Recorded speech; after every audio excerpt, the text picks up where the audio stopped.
Hi, everybody. Welcome to our Capstone event. I'm Catherine Zavala, the Managing Director for BioTools Innovator and the COO for MedTech Innovator. Before we get into today's agenda, I thought I'd give a little bit of background about why we're all here. So as you can see, it's BioTools Innovator, powered by MedTech Innovator. So what does it mean to be powered by MedTech Innovator? MedTech Innovator is in its 9th year of operation. We've graduated 422 companies through our programs, and all those companies have raised over $3 billion in follow-on equity funding. So MedTech Innovator, being a nonprofit, we don't invest in any of these companies. This is all outside investment. And we've also got 20 acquisitions. Actually, one was just announced this morning. Explora Surgical was acquired by GHX. So really exciting day for us. Right here in this photo, you can see a picture of our cohort from 2019, all standing on stage.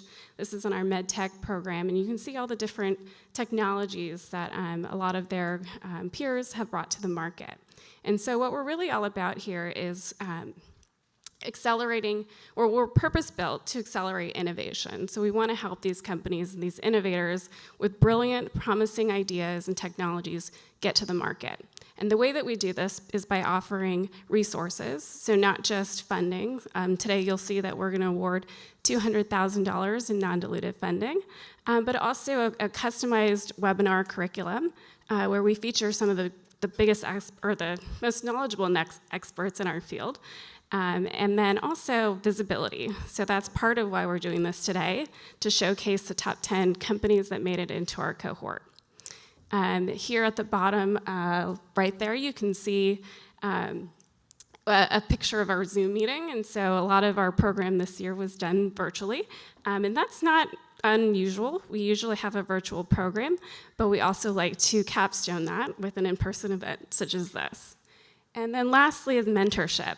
Some of the people that you will see on stage participating in the judging, in the panels, they mentored these companies. They worked with them one-on-one, set some short-term goals, and helped them accomplish things throughout the last 3 months, and help them achieve some short-term goals. So they all kind of walk away from here, even if they don't get the $200,000 prize, they got a lot out of it. And so what we're all about at MedTech Innovator is creating these programs, and the big strength is the corporate partners that we have there. These represent leaders in the respective industries. So MedTech Innovator started with MedTech, of course, medical devices, digital health, and diagnostics. Then we also started a pediatric program, so focused on supporting companies that were developing technologies for our most vulnerable population. We expanded then to Asia Pacific, and so that program has been operating for 2 years. That's for companies also in the MedTech space that are focused on the Asia Pacific market. And our newest program that we're celebrating here today is BioTools Innovator. So this is our first foray into the biotech space. And so you can see here our initial partners are Broad Oak Capital Partners and Research Corporation Technologies. And so we want to expand this and grow this and see some of these other logos in the room up here next year supporting us and supporting our innovators. So now we get to today. So today is about celebrating early stage innovation in the life science tools industry. So these 10 companies that you see here that you will get to know further throughout the day, they represent, some of the most promising things that you'll see in the life science tools space. And many of them are enabling technologies that will help us experiment better, cheaper, and faster. And that way we can develop new therapeutics and diagnostics to treat some of our, the diseases that are affecting our population. But these companies are relatively early in their development. However, they're not, all concept level. They've raised about $32 million in equity funding. So while they're still early, they have a lot of prototypes, they have great teams behind them, and they have, promising future ahead of them. And so we hope that many of you will join us on this journey to continue to support them, as well as the cohort companies that come after them. So with that, I wanted to welcome our partner at Rct Ventures, or RCT. Sean Kirkpatrick is the president of Biotechnologies. RCT has been with us since the very beginning, so not just supporting MedTech Innovator, but also a driving force behind launching this new program for BioTools. So Sean?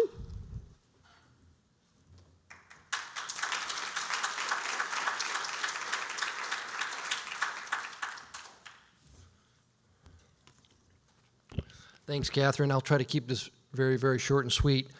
But first, I want to say thanks to Catherine, Paul, and everybody at MedTech Innovator, because it's been a great journey with you guys since the very beginning. The roots of all of this kind of goes back to our company, as Paul actually did work at RCT years ago, and this was kind of birthed out of a lot of the brainchild that he had. And it's just been an incredible success in my mind of what has happened. And I think Catherine looked at and gave you some of the stats on the MedTech side, but a couple years ago we sat down and said, can we help support you guys do this in another area? And the BioTools area, which is an area that RCT and Broad Oak, who's one of our close alliances and partners, we've been investing in a long time, and we said there's got to be a ripe number of companies in this space. And then we tried to sit down with Paul and Catherine and say, okay, how are we going to define this? Like, what is a biotool and how big it is? But we've tried to keep it fairly broad here. But what is completely in my surprise is that the number of companies that we've got that have come forth in this cohort are way beyond, I think, my expectation and everyone else that's been judging these things and being a mentor. I think it's a testament to where we stand today in the convergence of biology, chemistry, optics, computing, engineering. I mean, I can't imagine almost another spot on the planet where you can actually do all of this stuff, because we're feeding into drugs, we're feeding into food, we're feeding into agriculture, and all kinds of end markets here and all these tools. So we're very, very excited to support this and plan to do it for many years. And I just want to say thanks again to everyone, and thanks to all of the teams for participating and all the mentors for stepping up. I know that we're kicking in our time and effort, but we're also helping out with some of the financial aspects too.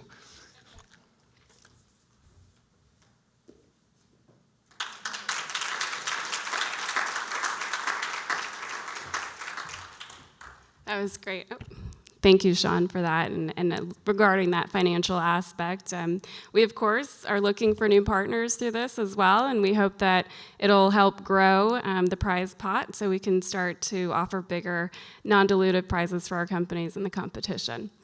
So next, I wanted to acknowledge a team member, Ayelet Marome. She has been the driving force behind all the planning today, and also leading our program and working with the startups every day, making sure they know what they need to be doing and who they need to be calling. And so I wanted to give her some time. Unfortunately, she couldn't be here in person, but I wanted to make sure to acknowledge her and thank her for all that she's done for our program. Thank you, Catherine. It's very exciting to be here today to celebrate the final competition for BioTools Innovator, especially with this inaugural year. I guess I wish I could be here in person, but it wouldn't be a pandemic here without someone quarantining. So here we are. When I joined BioTools Innovator, I really found 10 truly innovative technologies and platforms and 10 hardworking and motivated teams. Each and every one of them earned their place on this stage today. And I truly believe that these research tools can and will enable better therapies, smarter therapies, better diagnostics, and definitely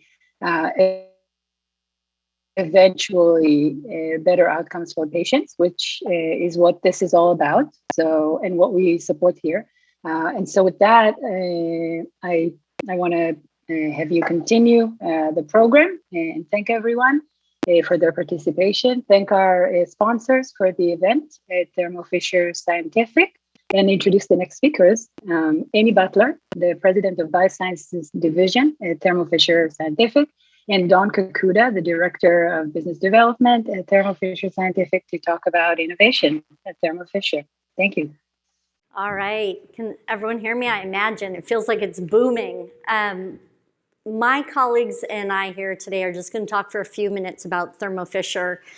Partnering is a really critical part of our success. It has been and it will continue to be. So what I hope is that by learning a little bit more about the company, many of you in the room might figure out if we could be a good partner for you in what you're trying to accomplish. It'll be short and sweet, hopefully, and we'll just get into it. Oh, and I have the clicker. So Thermo Fisher is constantly changing. We update this slide at least once a year. We have become a relatively large company. We are a very acquisitive company, and that's why those numbers keep changing. But the key points I did want to point out, really the two metrics around the number of scientists and engineers who are part of the company and the investment we make in innovation. Innovation is a key part of how we try to deliver value to our customers, and we know all that innovation can't be developed in-house, which is why we do so much partnering, and we have a lot of different ways we partner, and one of my colleagues will come up and talk more about that in a moment. So here's our lovely mission statement, which I've just said, but if you can go to the next slide, please. So a really key part of what we do, I mentioned, is investing in innovation. We believe that this is the way we really create value and how we create a seamless workflow for our customers. If you can go to the next slide, please. Our value proposition, however, is not just about innovation. It's also about making things easier for our customers, enabling them to drive productivity, and ultimately enabling them to move more quickly towards their goals. Next slide, please. We feed so many different markets, and I'm excited to see some of the companies. This just gives you a little bit of a view of the number of different technologies, the breadth of both our capabilities and our portfolio that we try to bring to market. Hopefully, for those of you especially who are scientists in the room, you see something up there that you recognize. But obviously, we play significantly in the life sciences market. You can see a lot of innovations that started there that now feed into a lot of the other applied markets that feed into what's being done in pharma and biotech. And you can see how we have assembled a really broad portfolio over the many years that Thermo Fisher has been in the market. So with that, I'm going to hand it over to my colleague, Don Kakuda, who is a part of our business development team, who's going to talk a little bit more about how we try to partner. So Don, I'll hand it over to you.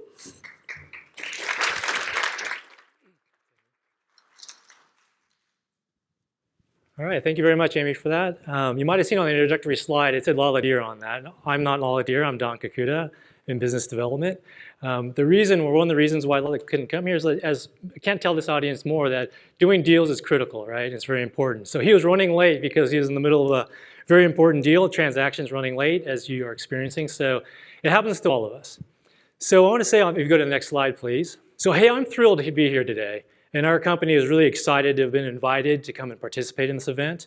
We're all about looking at innovation, right? Our company is growing based on new technologies, new innovations that a lot of you folks in the audience here are being able to bring to the market.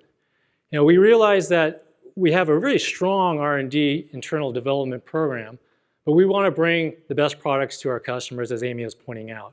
What that means is we're going to have to look globally. We're going to have to look at each and every company out there, technologies out there that align with our business focus areas, and seeing what's the best technology and products that we could bring in to provide to our customers.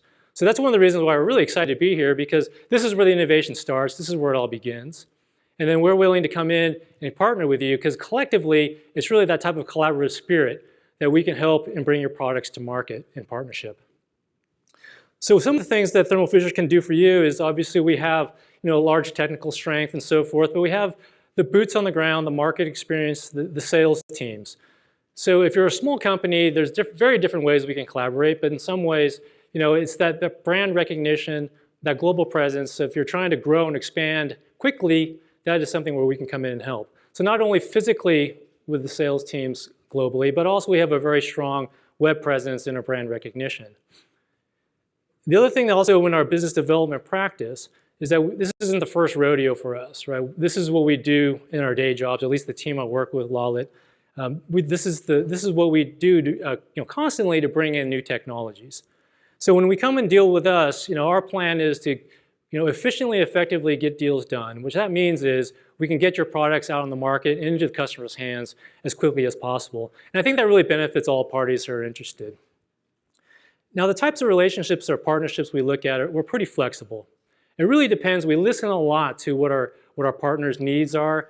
We talked about different stages of technologies, if it's early stage, if it's later stage.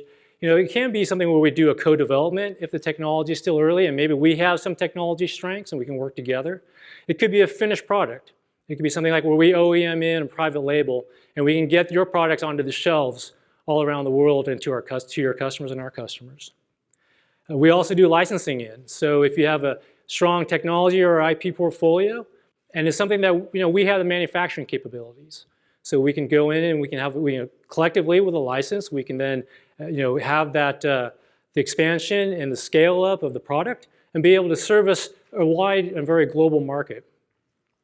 We also have out licensing and OEM out opportunities, so our technologies can also go out to you. So if there's technologies or intellectual property that your company has or needs rather, that's something we can also talk to you about. So at the end of the day, we're really working to try to work together, right? And this is a slide that shows about a website we have.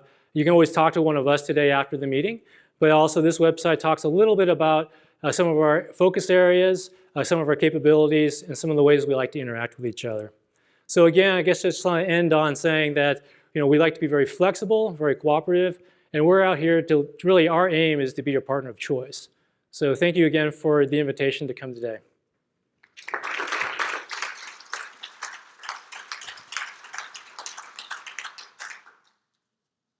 All right, well, that was an amazing introduction. I think we set the stage today to learn more about what we've been talking about, the cohort companies.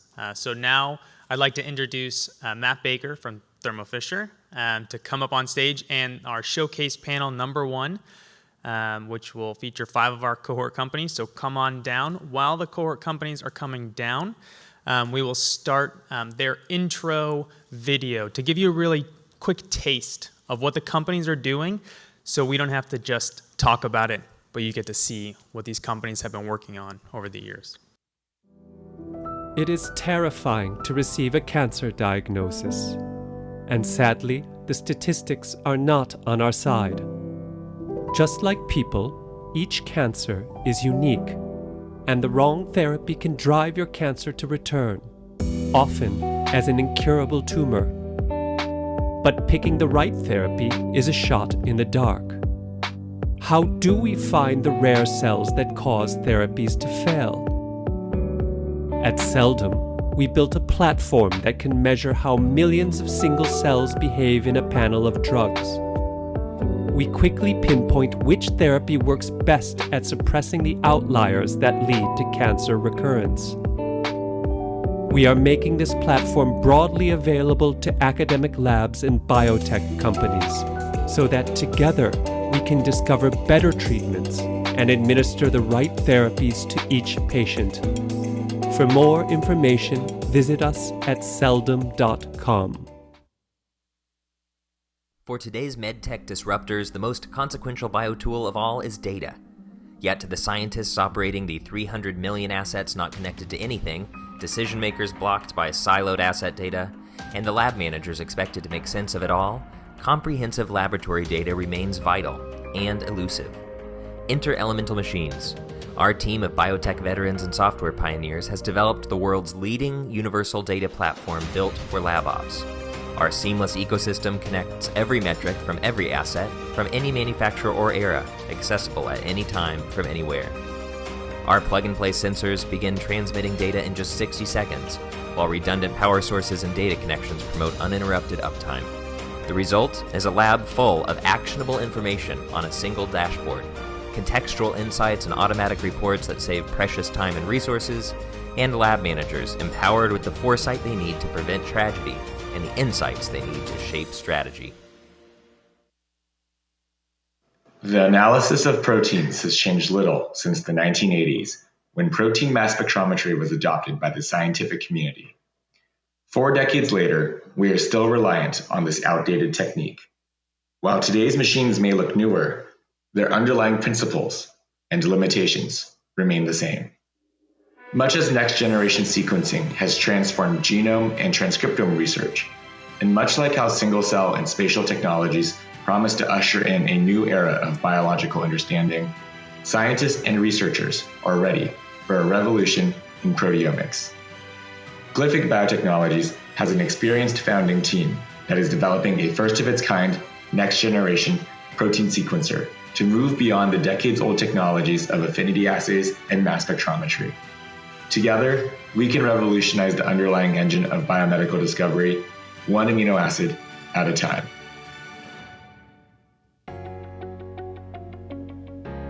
We are at the beginning of a single-cell analysis revolution. Tissues, including tumors, are a sample type that holds exciting potential but pose a major challenge: releasing the single cells without altering or destroying them. Overcoming the tissue processing bottleneck would unleash single-cell analysis technologies on the fight against cancer. This includes advancing the development of new drugs and, in the near future, personalizing patient care. At Kino Discovery, we've developed proprietary breakthrough technologies that leverage the power and versatility of microfluidics to address the current bottleneck in the single-cell genomics process.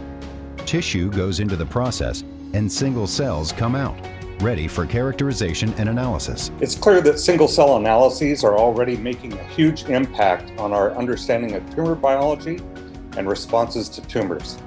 Based on this work, I'm quite certain that single-cell analyses are not far away from having a direct impact in the clinical arena, specifically in terms of personalizing therapy for an individual's tumor. If you can't get single cells, you can't very well do single-cell analyses. So it is the critical first step for moving this part of the field forward. At Kino Discovery, we are committed to unlocking the potential of single-cell genomics. By enabling this powerful approach, we strive to achieve better cures for all people. Cell therapies are considered to be the next big wave in medicine. Unlike classical pharmaceuticals, these therapies heavily depend on the quality of the production process. In addition, the short shelf lives of the final product make collecting data on safety and potency a time-critical challenge. My name is Mirko Stange. I'm CEO and co-founder of Lino Biotech. Here at Lino, we develop unique biosensors and readers that much faster and more accurately characterize cell therapy products, and at the same time help the manufacturers to substantially lower the production cost.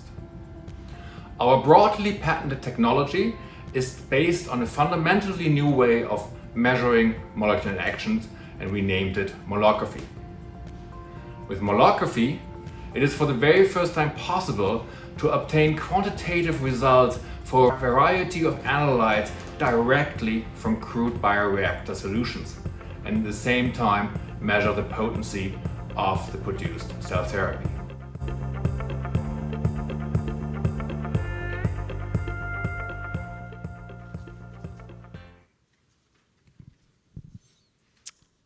Okay, so it is working now. Well, thank you a lot, everybody, and thank you to the organizers for asking me to moderate this panel. I think I've had the pleasure of really seeing all these guys present in a lot more detail throughout the forums that we did, I guess through WebEx or through Zoom, Broom, in one of those web conferencing services. So I'm Matt Baker, and I head up strategy and business development for our protein and cell analysis business at Thermo Fisher. And I've got a great job, right? So I get to look at these external partners all the time. I get to look at new technologies. So this is the stuff, our kind of lifeblood, if you will. So I'm really excited to be here today. So couple of quick introductions. Start here. So we got Ben Yellen, CEO of Celldom here. We've got Sridhar Liengar here, who is the CEO of Elemental Machines. And then we've got Jared Hahn, CEO of Kino Discovery, Joshua Yang, no title, I guess, on here. No. CEO of Glyphic Bio, and then we've got Mirko Stange, CEO of BioTech, who could not be here but is here with us remote. I don't know if we can actually see him on another screen, but anyway. So I'm just going to jump in with a couple of questions here. Maybe the first question maybe goes to each of you guys, and so maybe we'll just start here left to right. So what was the impetus motivation for starting your company? This motivation behind starting this company was I first met my co-founder Daniel, who's sitting over here in the corner, and he was a PhD student at MIT at the time, and he had spent his last 5 years of the PhD working on this protein sequencing technology. And I mean, protein sequencing, like, what's not cool about that? So that was the motivation. As for me, it really goes back to when so my other job is a professor at UC Irvine, and one of the very first projects that we started in my lab was based on some work I'd done as my postdoc, which was working with tissues and breaking up by hand. And I'd done all this work and handed it off to a guy to put it in a cool machine, and it read out a result that was great. We published a nice paper, but all the other stuff leading up to it, I knew exactly what it entailed and how painful it was. And so when I started my lab, I really wanted to get into that area. And 10 years later, I finally had some devices that were working, and met my co-founder, Francis Duhay, and we said, let's go ahead and commercialize this. So here we are. What we're doing at Elemental Machines is making it very, very easy to collect information and data off of machines, assets, instruments, and even the environment in your facilities. And it goes back to the problems I faced in my first startup about 20 years ago when we were trying to get data off of machines, facilities, instruments, and just being able to get the data out from a facility halfway around the world meant that we were able to increase our throughput, decrease our failure rate, and materially improve the bottom line. And the difficulty was not in the analysis of that data. Difficulty was getting that data into a computationally accessible form. So getting the data, once you see it, you can look at trends and you can make process improvements very, very easily. So the motivation here was to build the products that I wish I could have just bought off the shelf about 15 years ago. Does this work? Okay. Yeah, so very much like Jared, I'm a professor at Duke University, and I just felt like there was a ceiling in terms of the limit of my impact in just human health in general. Writing papers and teaching classes is important, but I feel that there's a lot more that can be done, and so that's what motivated me, is to use my skill sets in computer vision and microfabrication and biological tools in general to try to develop a platform that could touch human lives in general. It's late here in Germany, so maybe that's the reason. So I think for Lino, for the founders, it was probably the same, that like everyone else, we really want to change something about patient therapy. And what was interesting is that this entire journey started very conceptual, way of planning what should happen based on physical laws. And the actually, like getting something to work in the laboratory was actually years later. So the, probably first couple of years, it was all math, it was all physics. And we're now exciting, to actually get to collect data and real samples and these kind of things. So I think that's motivated us. Great. Thank you, guys. So maybe next question, maybe again, we can just kind of go down and then we'll maybe ask some independent questions. Having a startup, small company, can you speak to some of the biggest challenges you guys have kind of had getting up off the ground, getting things started? It can be technology, personnel, whatever that challenge has been.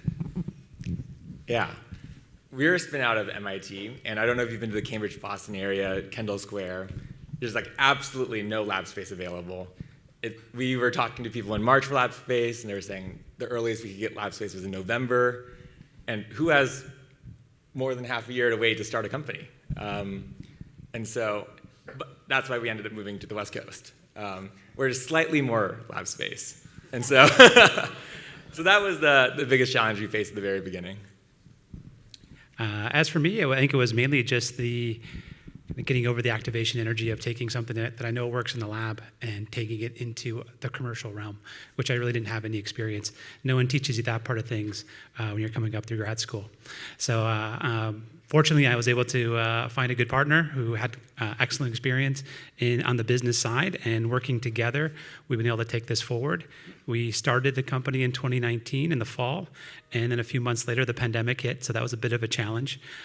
So we kind of adjusted our focus for a while, became very, very product-oriented, started thinking longer term, things like systems going beyond just the little plastic chips, and I think we kind of turned that challenge into something that was beneficial. I think for us the biggest challenge was the balance between needing to do everything to actually get something off the ground versus focusing on executing on a particular vision. And that was incredibly difficult because the messaging that we wanted to tell the investors was about the broad applications of what we can do, but the messaging we wanted our customers to hear was that we're very focused and we can solve your problem. And so those two motivations were often at odds. And so the biggest challenge that we had was getting the messaging right so that we could actually tell the same story to the investors who wanted a broad application and the customers who needed to understand within 10 seconds what it is we were offering. Yeah, you already stole all the good points. So I would say I have to echo a lot here that for me, who is the HR department, who's the legal, who's the technology, who's pretty much everything. I got to take care of all of these individual and things that large companies are able to do. They have entire departments to do. I just have a few people to do this. So that's really been the challenge, is learning on the fly. Yeah. Okay. I think some of the things were already mentioned. So our actually incorporation, happened on the first day of the lockdown in Switzerland. So none of the founders, none of the investors was able to go to the notary. And I think that continued for about like a year and a half. So all the recruitment, all the interviews, in Germany and Switzerland, the lockdown was quite heavy. It was the first time that I had to do that mostly virtually. So it was a big change of what you're used to, also working with customers and suppliers, not being able to go to laboratories. That was certainly a special situation for us. Yeah, maybe a follow-up question for you, Mirko. How has it been like hiring during this pandemic? I mean, getting out to customers, you have a brand new technology, you can't go to conferences. I mean, what are some of the creative ways you guys have tried to get around that? I think we're battling this like everyone else. I mean, you're doing a lot of like Zoom calls, battling Teams, and all the technology issues. I think we're lucky that in Switzerland we had a very good network through the ETH, the university that we are located at, as well as with Roche, that played a crucial role in developing this during the first couple of years. So that helped us in to recruit some exceptional people to the R&D team. And then I think for experts in the scientific advisory board, I think we depended quite a bit on existing networks and personal recommendations. I think that was very helpful. Right. I mean, similar story for all you guys. I mean, just had to make it work, or have you guys been able to still find talent, hire, that kind of thing? For the most part. I mean, LinkedIn has been very helpful. And interviewing people on Zoom, I guess I've never interviewed people even before the COVID pandemic, so I actually don't know what the difference is like. You are definitely getting the award for the best answers. Maybe a couple of individual questions here. So protein sequencing is getting a lot of attention right now. It's raising a lot of capital. A lot of interest in there. We've heard the claims as much as the next generation of sequencing, being able to high throughput sequence proteins and all that would mean. Well, talk a little bit about what differentiate you guys from some of maybe your other emerging startups in your area. Yeah, there's been a lot of capital in this space. One of our competitors has raised 100 times more than we've raised. So quite a bit of capital. But what makes us different, I think, is truly the genius of my co-founder, who sort of took a first principles approach to the problem of protein sequencing and figuring out how can you do this and decipher all 20 amino acids in the protein chain. And I think taking that first principles approach, he discovered deficiencies in the approaches that some of our competitors are taking, but they are so far along in that route now, having spent 100 times more money than we spent, that they can't really turn back. And so we think that their approach will not enable them to actually measure all 20 amino acids, while we are on the path towards demonstrating that our approach can. Great. And Jared, maybe for you, in terms of some of the next steps of you getting to a commercial stage, what are some of those things that are critical for you? And obviously, getting money and winning this prize would mean quite a bit in terms of funding. But what are some of those tactical barriers you have to get over? Yeah, I've got a great question. Fortunate enough to have done pretty much all the development work we needed on the microfluidic device side in my lab, in the safety net of my lab. And we could take those designs directly out of the lab now and just focus on the manufacturing. So that's where we've focused most of our efforts so far.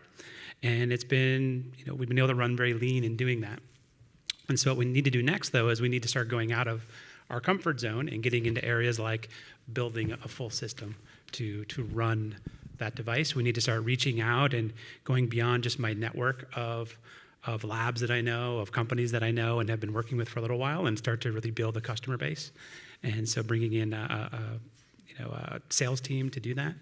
And then eventually we want to take this to true clinical diagnostics. We want to bring this into hospitals, have this become part of the standard workflow for a patient who has a tumor. Is some sample goes towards classic, pathology, FFPE, fixation, all these things, and you send another sample, a fresh sample, down a dissociation single-cell analysis pathway. And we think that has a ton of potential, but there's still the question, what do you do with that single-cell data right now? Nobody knows. And so we got to start helping fill in that gap. And so that's an area my lab's working on. We just received a $1.5 million NIH grant from the NCI to start doing that, but it's still research. So we got to figure it out, and still a lot of work to go ahead to really change people's lives. So, congratulations on the grant. So maybe Sridhar, how do you deal with the fact that so many different softwares have to be sort of interfaced? People collecting data, getting everything to talk to each other from different languages. What's the key to that? Well, all joking aside, there's initially a lot of brute force involved. But you can divide the world into a couple of different scenarios. There's machines, instruments, and facilities that have a digital or analog data output, and there's ones that don't. If there's no data output, then we actually supply third-party and our own sensors, so we can measure the variables that need to be extracted, and that's something we can do very scalably through our own IoT platform. And if the assets that we're trying to get data out of, if they have a data output, it falls into either digital or analog. If it's analog, it's fairly straightforward because there's no real interfaces needed. But if it's digital, this is where the scalability becomes an issue. But thankfully, in this industry, the 80-20 rule really applies. And so what we've done is we've looked at the major vendors and ones that usually have 50-60% market share, and you have the top 2 or 3 vendors. We have those drivers built, and that covers the majority of the market. And then a step beyond, we're actually developing an SDK, so we can eventually we'll release that so that any of our customers can write their own drivers and add to the library. So that's how we're going to end up scaling our platform down the road. So do you always see there being some sort of service element to your business? I mean, in terms of having to do that customization? Yeah. Early in our history, there was more of that, but as we move forward, there's less and less of that. So we'd like to get to a point where it can be kind of a self-serve system, so the customers can actually write their own, configure their own drivers and put it online. But by no means are we sitting here trying to build a service-oriented offering, but instead, it's a hardware and technology-enabled software service, so that ultimately we take us out of the development loop and us more into the implementation deployment loop. So that's how we hope to scale. Right. Well, and I think maybe just one other comment, and if you can, I forgot what you call it. I'm sorry, but basically your smart chip that you can integrate onto instruments, then hopefully you can harmonize language by getting everybody to use your chip. Yeah, so there's a couple of standards already being developed. Allotrope, the ADP allotrope data format, is something that there's an industry cohort trying to harmonize, kind of standardize how data is transmitted. And so we're looking to incorporate that in as well. And ultimately, we do intend to offer an OEM offering, so we can have our communication board, so to speak, and have that potentially available as a component that can be integrated into third-party machines and instruments as well. And ultimately, this whole ecosystem is going to have hundreds of different vendors, so nobody can really be siloed. Everybody has to be open, and it's got to be a multi-vendor supported system, and that's what we see our customers pushing for, and that's the trend that we are hoping to ride as well. Thanks. So can you speak a little bit to Celldum's thoughts on how you're going to tackle, well, first of all, maybe it's a question around, do you think measuring RNA and proteins together is going to be critical? And then maybe the second part of that question is, how do you do trade-offs between the flexibility, if you will, between protein and RNA at the same time? Yeah, nowadays sequencing is used as a readout for pretty much everything. So if you can develop protein measurement platforms that that use DNA barcode tags to do the readout, then there's really not a lot of difference between RNA and DNA sequencing. There's just tricks in the chemistry and the sample prep, and I know that some on this panel are using this approach as well as others. But RNA and proteins, there's a lot of different post-translational modifications and other aspects that go beyond just what is in the reading frame of the RNA. So that's one of the challenges of protein analysis. And then the other issue is that some of these proteins are on the outside of the cell, some are on the inside of the cell. They can be degraded at different rates, and you have to have a sample prep technology that is versatile enough to handle all of these diverse milieu of components that need to be analyzed in parallel. And so this is one of the big holy grails that the field in general faces and we're trying to solve. In your guys' approach right now, you're looking at protein first to kind of identify, characterize, right? And then as a secondary step, you're taking RNA and sequencing. Have you guys looked at also the protein at the same time and using barcodes? Yeah, there are competitors and technologies that exist, like the BD AbSite is a sequencing readout for proteins or antibodies. So I think there will be various strategies that can coexist in this manner. I think for ourselves, what we really care about is the functional component, what the cells were doing when they were alive. And then pairing that to the molecular measurements, because the data is just so vast that even if you were to be able to measure everything, which one actually matters? And so for us, the live cell component is the differentiator. There is no universal biomarker that's going to tell you which cell will live or die in a drug. You just put the cell in the drug and you see. And then after that, down selecting what are the transcriptional pathways and the proteomic signatures, then it becomes more important to understand those rare events. All right, thank you, appreciate it. So Mirko, can you speak to what you think is perhaps the key differentiator for what Lino's trying to do? All right, so we're developing a biosensor platform that detects and measures molecular interactions with a very different way than other companies can do that. And measuring this with a different physical method allows us to both go in different applications and also collect data that is very challenging to collect with current methods. So it always boils down that, a typical non-specific binding interference or environmental interference, such as temperature changes or buffer changes, we don't really measure it. These don't disturb us. They don't even are not even collected, and that allows us to work, for example, in crude samples directly in lysates from cells in minutes to quantify targets, for example. And can you speak to who you think are your optimal customers?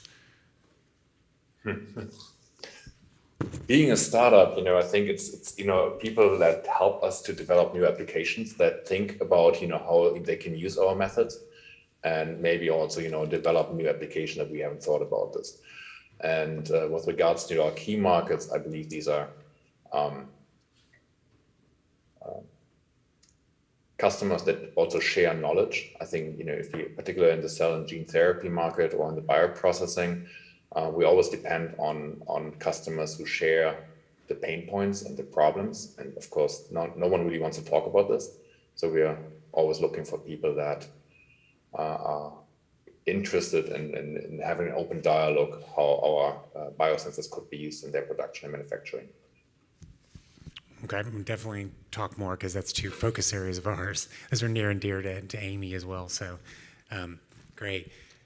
So maybe if we can switch gears a little bit to talk about commercial next steps. Like when do you think you're going to have a product available on the market?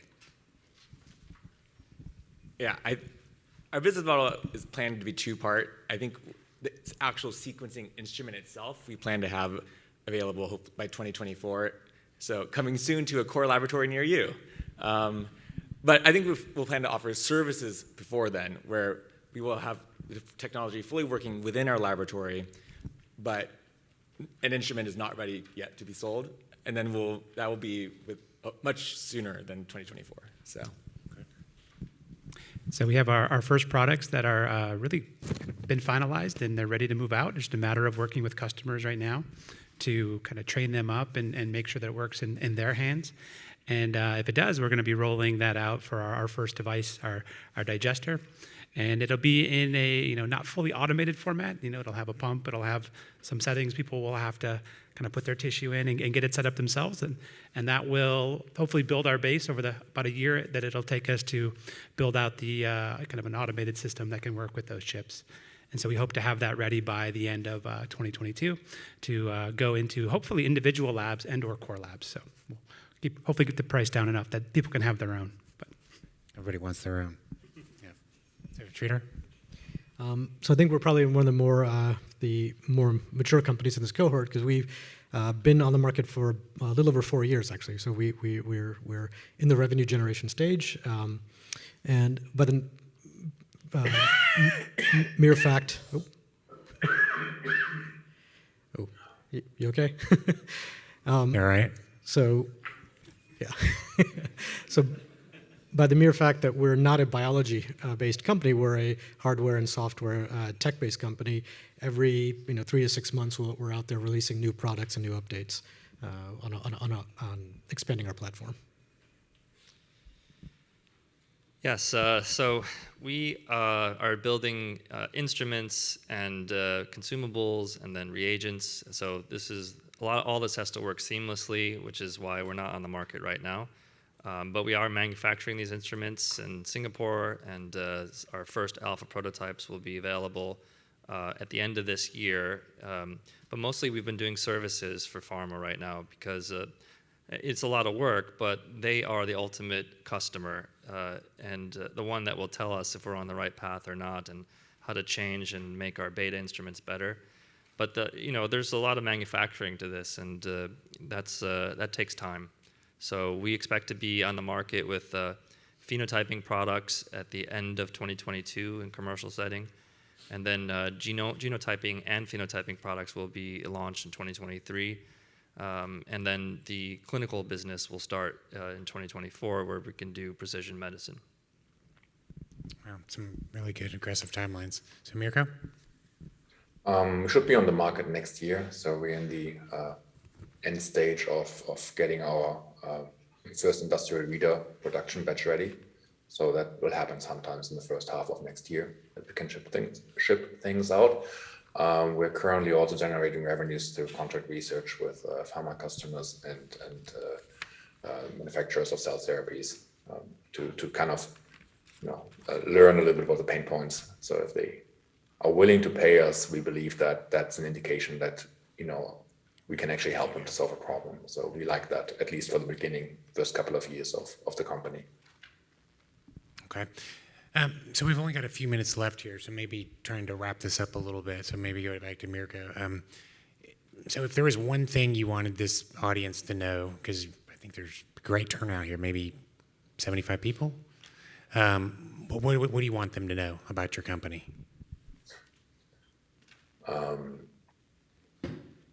What do you want? If you want to measure, complex solutions and quantify and measure molecular interactions, you should definitely take a look at us if we can help you to streamline your processes. So, go this way. What I would want people to know is that single cell analysis does not have to really be extraordinarily expensive. It can be affordable. As long as you make your devices in plastic and use standard imagers and tools, you don't have to break the bank in order to use single-cell analysis in a daily setting in your lab. That's what we aim to do and to show our customers. So for us, there's a pattern that we're seeing in the life sciences that we've seen in the software industry. Over the last 15 years, the folks who were known as systems administrators, or sysadmins, were the ones who were supporting the developers. And over the last 15 years, the sysadmin field has grown into developer operations, or DevOps. And we see a very similar movement here in the life sciences, where you have the scientists doing the research, and then the lab managers supporting that. And we see the lab managers evolving into lab ops engineers. And that's exactly that's who we're supporting. We see the evolution of lab managers to lab ops, and we're building all the tools and products and infrastructure to enable lab ops engineers to build this new field. And so they can help and support the scientists who do their jobs. So back to single cell analysis. So to do single cell analysis, to get the right information, you have to get the right cells out of a tissue sample in the first place. So that's what we're focusing on, making sure we get complete isolation of all those cell types, and making sure we do it in a way that doesn't damage the cells, doesn't induce stress responses, things like that, don't get a biased sample. So that's really our main goal, and in the future we want to do things like, again, you don't really enable single cell analysis for clinical settings, and even go to the point where we're ensuring we're not biasing now, but we want to start adding on features in the future to be able to do things like cell sorting in case you really want a certain cell population. That's really what matters. So that's kind of long for one thing, but. Prolific Biotechnologies, our mission is to revolutionize proteomics, but to revolutionize proteomics in a way that fits with our values. And what is very core to us, and when we formed the company, was diversity, equity, and inclusion. And currently, all of our employees are part of an underrepresented or minority group, and we hope for that to be the case even as we scale to be a unicorn one day. Awesome. Well, I think that wraps things up for today. Really appreciate you guys coming here and flying together. I think this is probably one of the first conferences we've had in a while. But again, thank you to the organizers, and I think we have another great session after this one.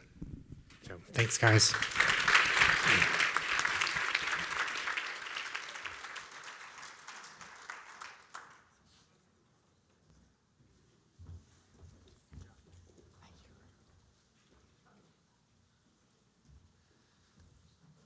That was an amazing panel. So again, thank you. Great job. All right. Glad to see everybody's still energetic. So it's also nice to see people in real life. And so now I want to introduce our second showcase panel, where our moderator will be Brian Potlovic from Broad Oak Capital. I see you progressively meandering, but come on down, come on down. It's not the Price is Right, but it's maybe a close competitor. So as Brian comes on up, I'd like to invite our cohort companies as well for the showcase panel. So you can take a seat, and we will get started with our 1-minute intro videos for each of the companies to, again, provide you a little context and flavor on what these companies are building and how they're hoping to change the life science ecosystem. Clara Biotech was founded to help move exosomes from the bench to the bedside. Exosomes are nanoparticles made by all cells and act as the FedEx communication system of the body. We believe exosomes offer the promise to diagnose and cure diseases like Alzheimer's and cancer. The benefits of our platform is both in the purity and the specificity of our product and output, as well as a scalable processing platform. Exosomes have been notoriously difficult to purify until now. The industry requires pure exosomes and a scalable platform, and Clara offers a solution.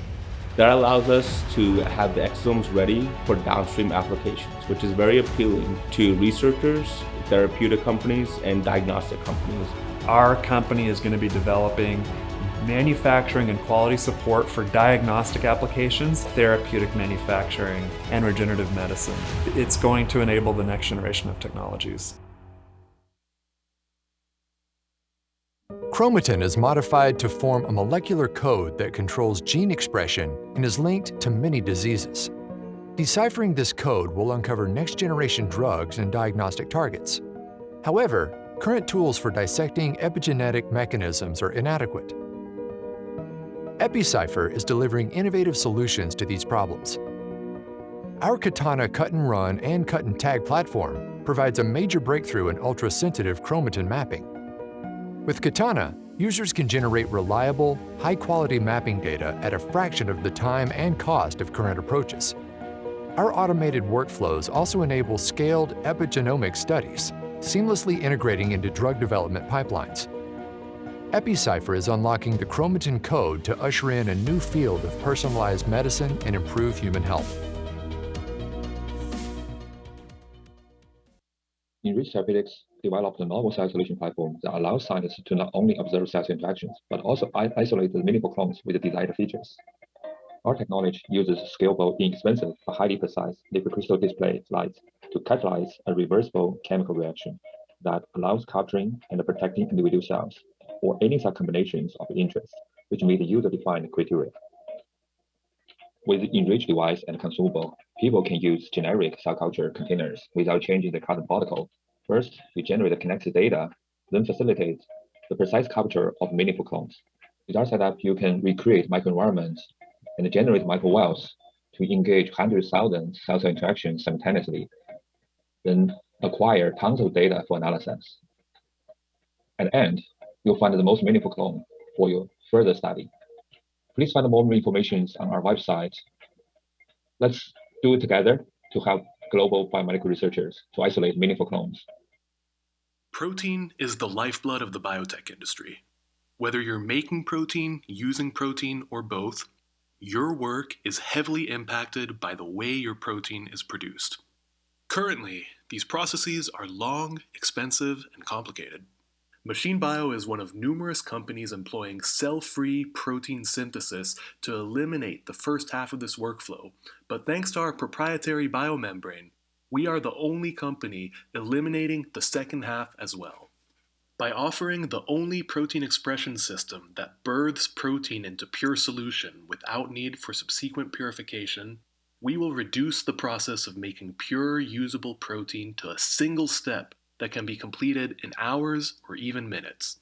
Our team is working to deliver this capability to our eagerly awaiting customers with a powerful combination of radical passion and decades of expertise. Join us as we change what it means to make protein.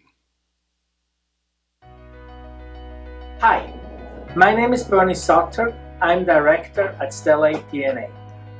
CRISPR technology enables us to edit genes in a targeted and precise manner. However, there is a limitation for the integration of large, above gene-sized payloads. Stellate provides a solution for this problem. Stellate Catalyst DNA Donor is a proprietary form of circular single-stranded DNA. It is ideal for the precise integration of large payloads by homology repair. In our lab, we integrate large payloads into different primary cell lines. such as iPSCs, with an eye on therapeutic development. Stellate catalyst is produced in a scalable bioproduction process. Yields in the milligram to gram levels can be achieved. Stellate strives to help its customers in gene and cell therapy. Thank you. Good afternoon. As Brian mentioned earlier, I'm Brian Poltolov, Managing Director at Broad Oak Capital Partners, and I must say it is great to be sitting here this afternoon in Carlsbad and to see so much interest from everybody here and so many familiar faces. So thank you for taking the time. Let me take a few minutes to introduce our panelists, and I will thank Matt and the FIRST team for providing a little bit of warm-up for us. But so let's make this panel discussion that much better. All right. Jim West from Clara Biotech. Welcome. Martis Coles from EpiCypher. Alex Hibbert from Machine Bio. Bernard Suter from Stellate DNA. And live from Connecticut, we have Dong Wang from Enrich Therapeutics. So, thank you all. Let's start with a softball for you. Tell me the inspiration for starting your company and the benefit to society that you see if you're successful. I'd love to hear from each of you guys. So I have, sorry, you hear me? Okay. So I have to say the concept for Stellate came from my co-founder, Richard Shun, who was doing at that time, like 30 years ago or so, his PhD in Wisconsin, and he studied recombinational repair. And he made a fundamental discovery that a linear single-stranded DNA donor is actually less an effective donor than a circular single strand. And the reason what he found out that the recombination factors fall off the linear DNA, but they are stable on the circular DNA. So when CRISPR came up, he approached me, and then he presented first time this idea to me, and I said, no. But then, I mean, when I looked at it, it was like, it's an incredible promise, and it is really, we think it's going to be incredibly successful and really help the CRISPR field, gene editing field, to move forward, providing a key component that was missing so far. So the whole idea behind Machine Bio is that we're looking to repurpose these molecular machines that are found in nature and harness them for the benefit of human health. So the ultimate, I guess, goal of the company and the impact, if we are successful, is that we're going to accelerate the drug development timelines, allowing more drugs to get on the market faster and help more patients. Also, on a manufacturing perspective, by simplifying the manufacturing process and allowing for more lean manufacturing facilities, we can allow for more manufacturing facilities in more places, and really sort of distributing this bioprocessing to give it access to areas that didn't previously have access to. Yeah, so for Clara Biotech, I met my co-founder, Dr. Mehi, and she'd actually been developing the core technology since about 2012 when she was isolating exosomes in a cancer research lab and spinning those samples for 16 hours to get her exosomes. And like any good invention, she said there's got to be a better way. So when I met her, she was ready to kind of step out and commercialize this technology. And when I kind of saw what she was doing, I had another company that I had been doing for 2 years, getting up, and she asked me to join the company and help her do this. And I actually had to sit down and say, if I say no to her right now, and this ends up being, a big impactful thing, and I wasn't a part of it, would I ever be able to forgive myself? So. Right, so EpiCypher is focused on chromatin science. We have a pretty broad range, but I think the genesis of EpiCypher started with the histone code. So there are these chemical modifications that get put onto chromatin, and somehow they're talking to each other and turning genes on and off. And so, there's been this amazing revolution with RNA-seq and its ability to have impact for medicine, but the protein analysis is very complicated. a lot of the modifications look like each other, and so developing specific quantitative tooling into the space has been a challenge. And so our founders came together and decided that we were going to, do the directed innovation that was needed in the space. And so over the last few years, we've been innovating, trying to develop quantitative tools, and now have our commercial and now deploying that to enable chromatin science, but then also starting to work in drug development and personalized medicine.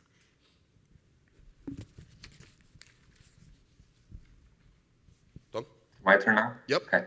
So the story behind Enrich was, we three of us co-founders has many years R&D experience. We experienced a real pain when we develop antibody reagents. So that we think if there a way people can visualize the clones and get clone isolated. So we started the company aiming to isolate single cell. Later, we realized they're not just a single cell isolation. What if we could do cell combination isolation based on cell interaction of interest? I think that's going to have a better impact to the cell therapy industry. So with that idea, we started the company 3 years ago, and our mission, I think, we just want to help people to isolate meaningful clones. Yeah. Thank you. So each of you have a challenge. Move lightning fast, do 1,000 things on a shoestring budget. Sound about right? So how do you decide what capabilities to build and do yourself versus what to outsource? Feel free to, by the way, feel free, whoever wants to answer the question. We don't necessarily need 5 answers for each, but feel free to. Okay. So, yeah, we are having a challenge. We see a clear market demand. I was here at the gene and cell therapy meeting at the MESA, and the demand is clearly there. You can talk to people. We are talking to customers, and there is an emerging need as soon as they test our DNA donors, test with their own CRISPR system, or we are facing demand, and people wanted to have GMP level production, wanted us to set up GMP level production very fast, and that's now our challenge that we need to face. And we also consider outsourcing, at least in an initial phase. And I think the key thing for Stellate DNA is to establish a production pipeline that really can fulfill the market demand that will only grow over the next years. So for Machine Bio, we're operating with a very small shoestring budget, and we have to go very fast. So a lot of those decisions have kind of been made for us because we have to do everything in-house. But a lot of the future-looking sort of commercialization things are planning to be outsourced. We'd like to keep all the technical development in-house so we have more control there. But a lot of these capabilities that have been very well developed by other companies, there's no reason why we can't access those resources and capabilities. So at Clara, the way I think of it is it something that we're going to want to have long-term expertise at and ownership at? So for example, we've got a tool that we've developed, and I'm a mechanical engineer by my training. So I actually built the first prototype of it over a weekend. And then we brought on an intern to take over the design, and he kind of drove that forward as an intern, which was awesome. And we hired a consultant electrical engineer on like an Upwork site, and was able to pay a modest amount of money to get that part done. But at the end of the day, we were able to develop a full tool, and it's getting certified through a real shoestring budget. But for manufacturing on the chemical side, we do all that in-house. That's our expertise. Yeah, I think at EpiCypher, we've tried to stick to what we're good at.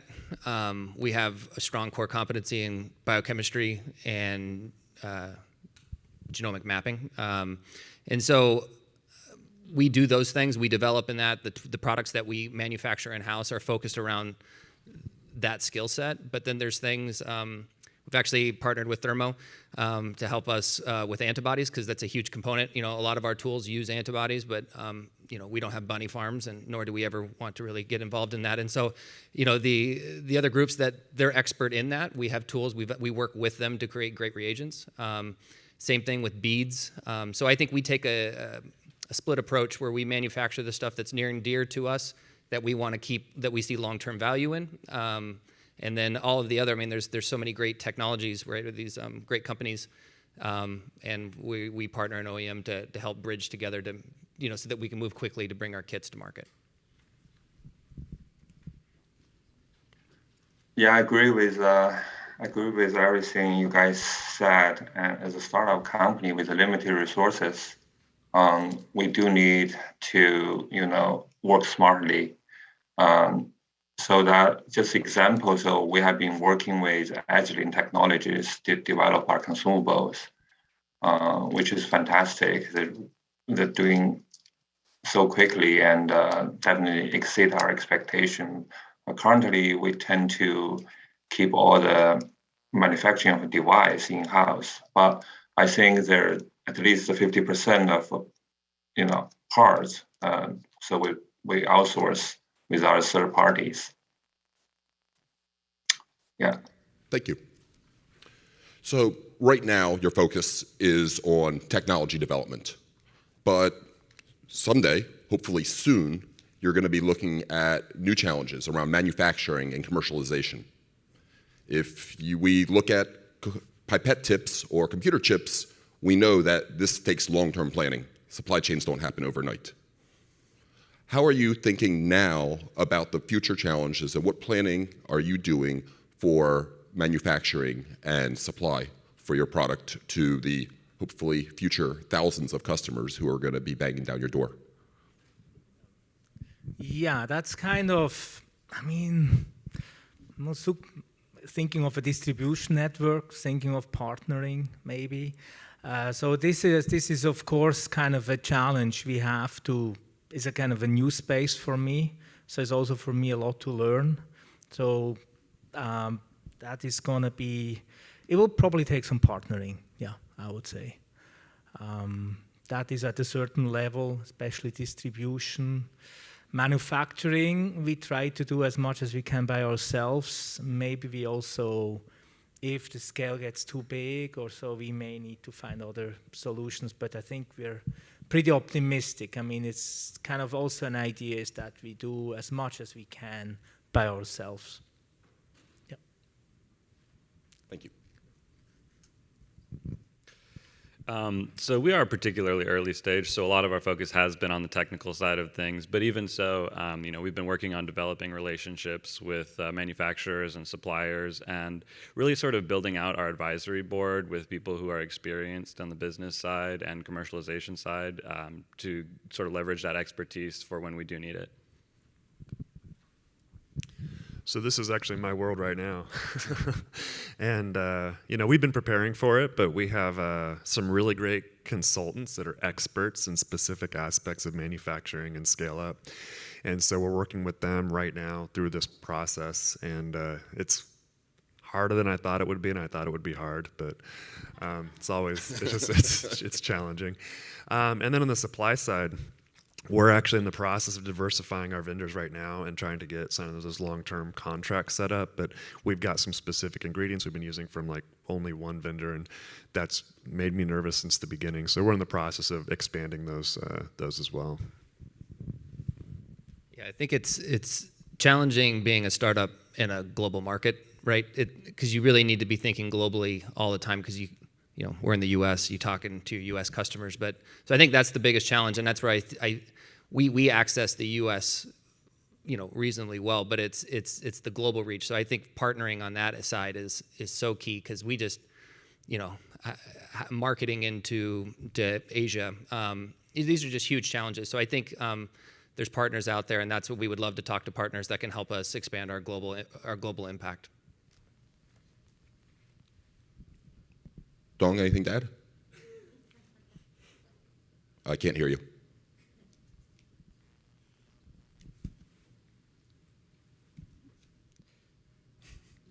He has something to add, I think, but. Yeah, okay. So even though when I start manufacturing the product and for market release yet, just for manufacturing the prototype in-house, we already experienced some difficulty getting some key, parts in on time. So that's something we do see as a problem. So our reaction to those things is we need kind of like find out, because the good part is we're trying to use a lot of generic parts for building the device we're making. So we could have alternative options there. Nowadays, our tech dev group people has been diligently adding like more options to certain key parts of our device. So we're also getting great advice from some partners we're working with. Also, one advisor who had good experience on those solving logistic issues. So. Excellent. Thank you. Thank you. Launching a company is a journey. Each of you guys are feeling that right now. And it's a learning process. I think I heard a number of comments about learning and growing and realizing. Tell me something that you would have done differently had you known when you started the company, which you know now. The biggest item you would change. So for me, this is, I don't do that. I'm with Stellate. The DNA got incorporated about a year ago, so it is relatively new. So when I think of, there is some things that we can for sure streamline, but I kind of also learned from previous experiences what I could have done better, and I try now to apply that for Stellate DNA, which is a fantastic opportunity, as all the opportunities that I can envision for myself. Yeah. So at this point, we have a team of fairly experienced and seasoned advisors, and they've been an incredible help to us. But some of these people we've only just recently added to the team in the past few months. So if I were to go back and do it again, I would have reached out to all these people on day one, got them on the team, and got them really helping out and directing our process. Yeah, it's a good question. I think from my perspective, probably the one thing I would do differently is I would be more aggressive about meeting funders, investors earlier and developing those relationships, probably again on day one, because they take a long time to develop, and it's something that pays long-term dividends, and that set us back a little bit, not being more aggressive with that. For us, so we've been working in the space. The technology that we're now is on genomic mapping. We've been really focused on genomic mapping for a while, but we built the quantitative aspect first. And I think it's great because now it's locked and loaded. But I think from a helping get early revenues in, obviously because the chip kit or something like that to support our spike in, because we have a spike in quantitative technology. And so we did them kind of backwards. And so it's, like I said, it's really helped us in the later stage. Now we're sprinting, but in the early stages, revenue would have been really nice coming from a bread and butter, kit or assay. Revenue is nice. Yeah, I agree with James. I think building those relationships you need is very, it takes a long time, basically. So, but I honestly say this team has not really made any mistakes, because I think we awarded SBIR phase 1 grant within 10 months of inception of the company. Also, phase 2 within 2 years. I think the technology has proven itself has a huge impact to the biomedical research, especially for the cell-related. So if one thing I could say is if we could talk to potential customer earlier, that will really help us to identify what the killer application of our technology could be. So even though now we're collaborating with Yale STEM Center, also Dana-Farber's, those great collaborators, give us a lot of suggestions and very valuable opinions of how we utilize our advantages to competing with existing technology in the market. I could have done that earlier. Again, it takes time, and but we're really happy to get to where we are right now.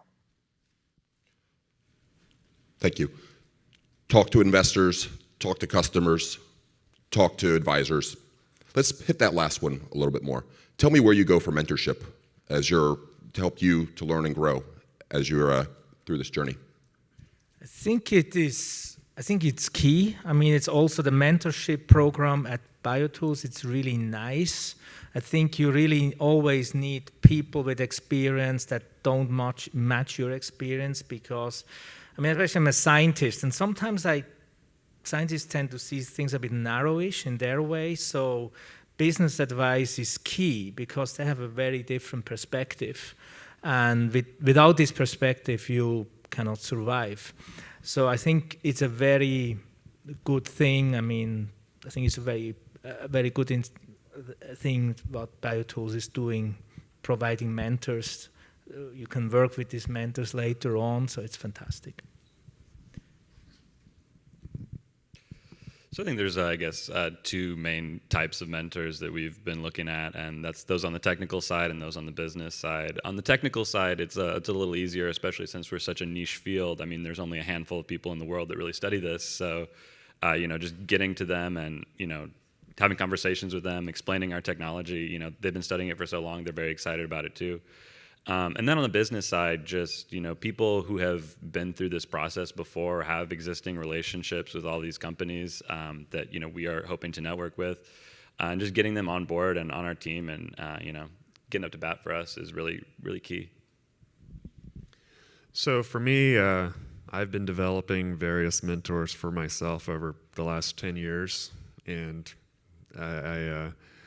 For Clara specifically, we did an accelerator called Mass Challenge Boston last year, and got really integrated into that community. And I just went after the best people I could find and recruited them. And so we've been kind of going from the business and the technical to kind of get the best people we can find, and then developing a relationship and asking. Yeah, I think EpiCypher's got a deep science bench from a technical perspective. Lots of researchers that we talk to regularly about technology and products.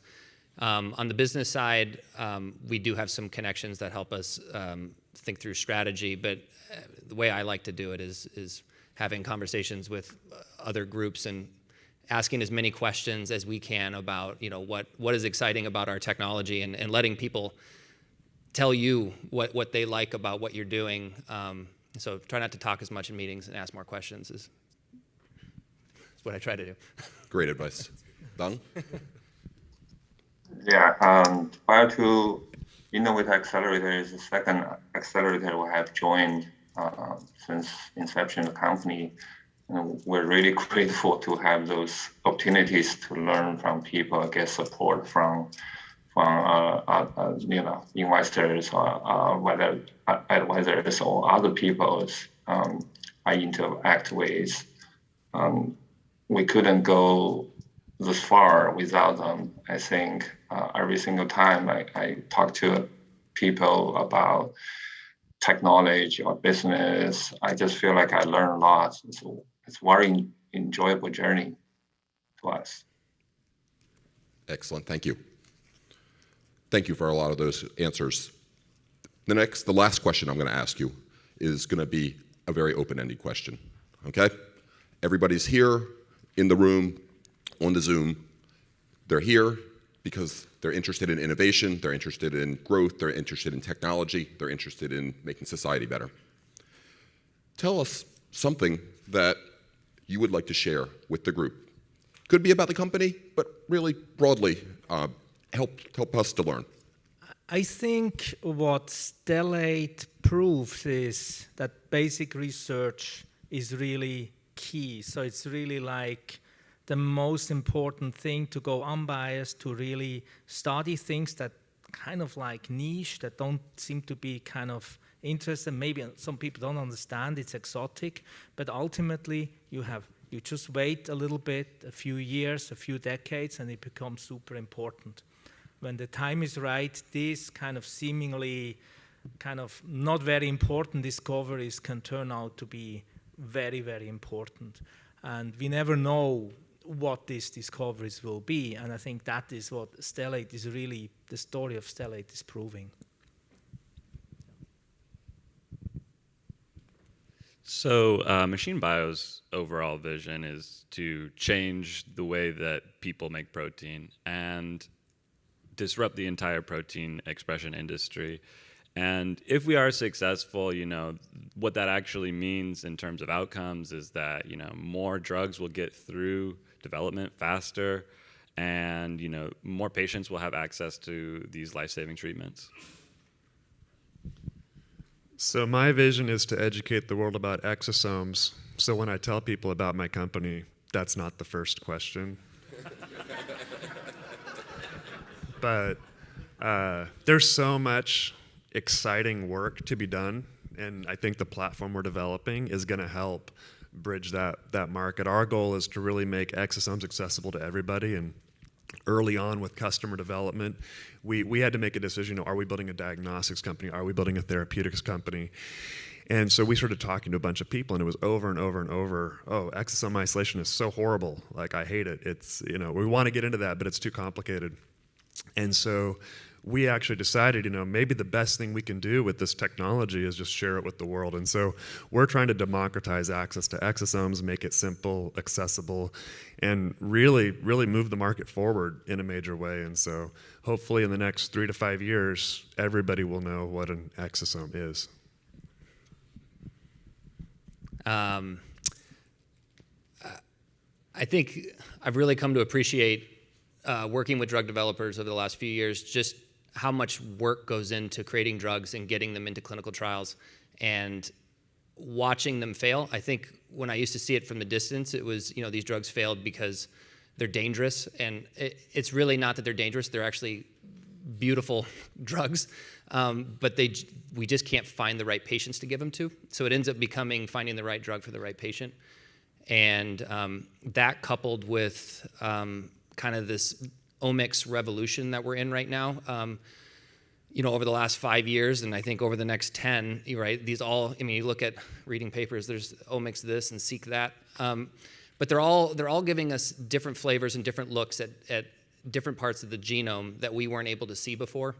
And so, EpiCypher, one of our main vision is to try to help researchers see those missing parts of the chromatin that we've been blind to, and help, that potentially can layer on additional layers of analysis that will allow us to find those patients. And so that these drugs don't stall out in phase 2 and phase 3 clinical trials, but they get through clinical, they get FDA approval, and can start saving people's lives. And I think EpiCypher wants to be at the center of that drive. Yeah, Enrich develops the first static isolation technology in the world, and allows a streamlined process of cell culturing, behavior observing, and guided capturing. This team has extensive R&D and product development expertise. But the most important character of our team, I think, is we like challenge. Just tell you a secret. I've been I play soccer games for 40 years since I'm 8 years old. So usually I pack cleats in my showcase when I travel. But unfortunately, this time I couldn't be California for this great event. But I just want to thank you for everyone who listened to us, and hopefully we can connect offline. We can do a lot of great things in terms of cell isolation together. Thank you. Well, actually, I was going to say thank you. Jim, Martis, Alex, Bernard, and Dong, thank you. Thank you for sharing your insights. Thank you for your time, and best of luck in your journey. All right. Hey, everybody, get seated. If you're still in the room, standing in the back, come sit down, move up front, get comfortable. Some people are still outside. You guys come on in. We're starting up. All right. So we've had a great session so far today. I think everyone who's in this space really has a real appreciation for the impact of BioTools. At least I hope you do. We certainly do, and I'll tell you about that in a moment. I want to start off and make sure I invite our judges to come up on stage or get ready to come up on stage. So I'll call you guys all up in a minute, but make sure any of our judges who are here in the room, you guys get ready. And all of our cohort, all of the companies who are part of BioTools Innovator, I'm also going to have you guys up on stage in a little bit. So make sure you guys are ready for that, all right? So just be ready to come on up. So I'm Paul Grand. I'm the CEO and founder of MedTech Innovator, which is also the entity that's powering BioTools Innovator, as I think many of you have heard a couple times today. I'm really proud that we're here with our partners from RCT and from Broad Oak. I spent 12 great years at RCT, and I'd still be there if we hadn't started MedTech Innovator, and we decided that this was an opportunity to really grow this into something really powerful, and it really needed to live on its own as an outside entity. So thank you for getting that started all those years ago with us. And BioTools Innovator, same thing, sitting around and saying, hey, we're doing this amazing work in MedTech and really having an impact. Could we do something similar in the BioTools space? And I really think we've proven that we can. So let me tell you a little bit of the story here and kind of what's behind all this. As I mentioned before, I fundamentally believe the future of human health is being driven by biotools. That this is not, we've been in a world where, has been completely rocked by a pandemic, and the thing that's saving us are the technologies that these companies are enabling. We know, I don't need to sit here and tell you about RNA vaccines and all the stuff that's involved, but you know that this is the future. This is what's going to keep us all healthy, living longer lives, and quality lives. It's going to be enabled by these technologies. So that's what this is about fundamentally. It's not just about interesting science or doing something better or faster. It's about fundamentally changing the future of human health, and that's really what we're setting out here to do. And it takes supporting the people who are doing the work. The people who are up on the stage over these last couple panels, these are the people who are making this happen. So when we set out to create BioTools Innovator, we said, Sean and I and Chad were sitting around, we're like, I don't know, and Bill, we said, I don't know, maybe we could get 100 companies to apply. What do you think would be a good first year? We had 164 companies apply in this first year, which is pretty incredible, from 26 different US states, 24 countries around the world. We had applicants. And if you look over here in the stats, you see, these aren't people with just an idea. These are companies that were formed over the last 3 to 5 years in most cases. If you look at the use cases over there, again, these are enabling technologies for the things we're talking about: diagnostics and biomarker discovery, drug development, informatics and data, cell research, analysis, imaging. These are some of these fundamental areas out of 15 categories that we had put out there. And again, if you look at the pie chart, if you look specifically at the development stage, you'll see that of the companies that applied, only 6% were the idea stage people who had a concept. 94% of these people are up and running, who have something that they're actually working on. They're in labs. They've got companies, et cetera. You can see their stages of funding. So there's a lot of innovation out there. And we picked the cream of the crop. There's no question about it. The 10 companies you've seen presenting so far today are definitely the leading companies out of the ones that we saw. But I can promise you there were more. There were some great companies. We said we're going to pick 10, and there were definitely more that we were interested in that we couldn't have as part of the program because we had a ceiling, 10 companies. But I can promise you there's a lot of exciting innovation out there. Now, out of the companies that we talked about a little bit earlier, 23 of the companies were invited to pitch at different events. So it was Zoom this year. It wasn't in person. But we had these events. They went really well. We were very choosy about the companies we invited to pitch. And of those companies, we put 10 into this accelerator, our first inaugural year. And as I mentioned before, there's no question that of those 23 companies, it wasn't like these were the only 10 good ones. There were definitely other companies that we sat around and debated for a long time about whether or not they should be in the program. So we picked 10 fantastic companies. I promise you there's plenty more for us to be talking about in the future. And now we say over here the search ends today. That's for this grand prize competition that we'll be running today. But again, there's a big future here, and it's all about supporting these innovators. So what I wanted to do quickly, and not take too much time doing it, is to bring up the 10 companies, well, at least the 8 who are here in person. If you guys want to just quickly come up on stage, grab one representative per company. Unless, actually, I take it back. If you have multiple representatives, come running up here on stage. We want to do this quickly, but I want to bring everybody up so we can give them a little applause. If you have your trophy, bring your trophy, or don't worry about it. If you're already up here, don't worry about it too much. We can do a group photo later, and we could put maybe our Zoom companies up on the screen if you want to do that real quick, guys. Without too much difficulty. But I just want to take one more minute here and acknowledge the companies that are part of our inaugural cohort. These really are 10 of the emerging companies in this space that you want to know about. They're working literally day and night. They're working in some cases with very little salaries. They're trying to do right by all of us so that we have a future that, as I said, keeps us all healthy and living better lives. So let's give an applause for the inaugural cohort here at BioTools Innovator. And as I said, this is a tight program, so I can't take too much time. But you guys have had a good program so far. It's been good. Yeah, I know. And again, I've been trying to encourage them to network with each other because half the value is the peer network. I mean, half the value isn't just being in a competition. It's not about winning some prize in this program. It really is about building a network of innovators who can help each other. And I encourage you guys to keep doing that. Reach out to each other because you're the ones who are going to make this successful. We'll help you. People in this audience, whether you're investors or partners or otherwise, might be able to help you. But ultimately, it's each other that you're going to be able to lean on and say, hey, you know what? We're having a problem. You think you can help us solve that? Whatever it might be. It could be, we talked about supply chain on the panel. Maybe this is supply chain. Whatever it is, reach out to each other. You guys are going to be the ones who really make us all healthy. So thank you, guys. And again, applause for the inaugural cohort. All right, so we got a competition to get to. So you guys get off. Thank you very much. We're going to get to see 5 of them again here in a moment. And as I mentioned, I'm going to keep saying this over and over again. It's not like we had 10 companies and only 5 were good. We had a long debate about which of the companies should be in this finals. Actually, we started at 4, right, guys? We sat around, we said we're going to have 4 companies in the finals. That was the plan. That was it, 4 companies.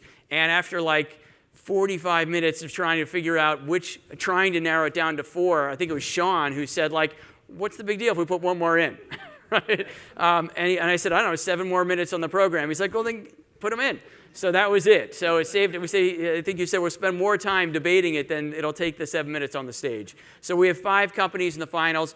Easily, we could have put all these companies up on stage. So again, lest you think that these are not the company, that these are only the good companies, all of them are great. I encourage you to reach out to all of them.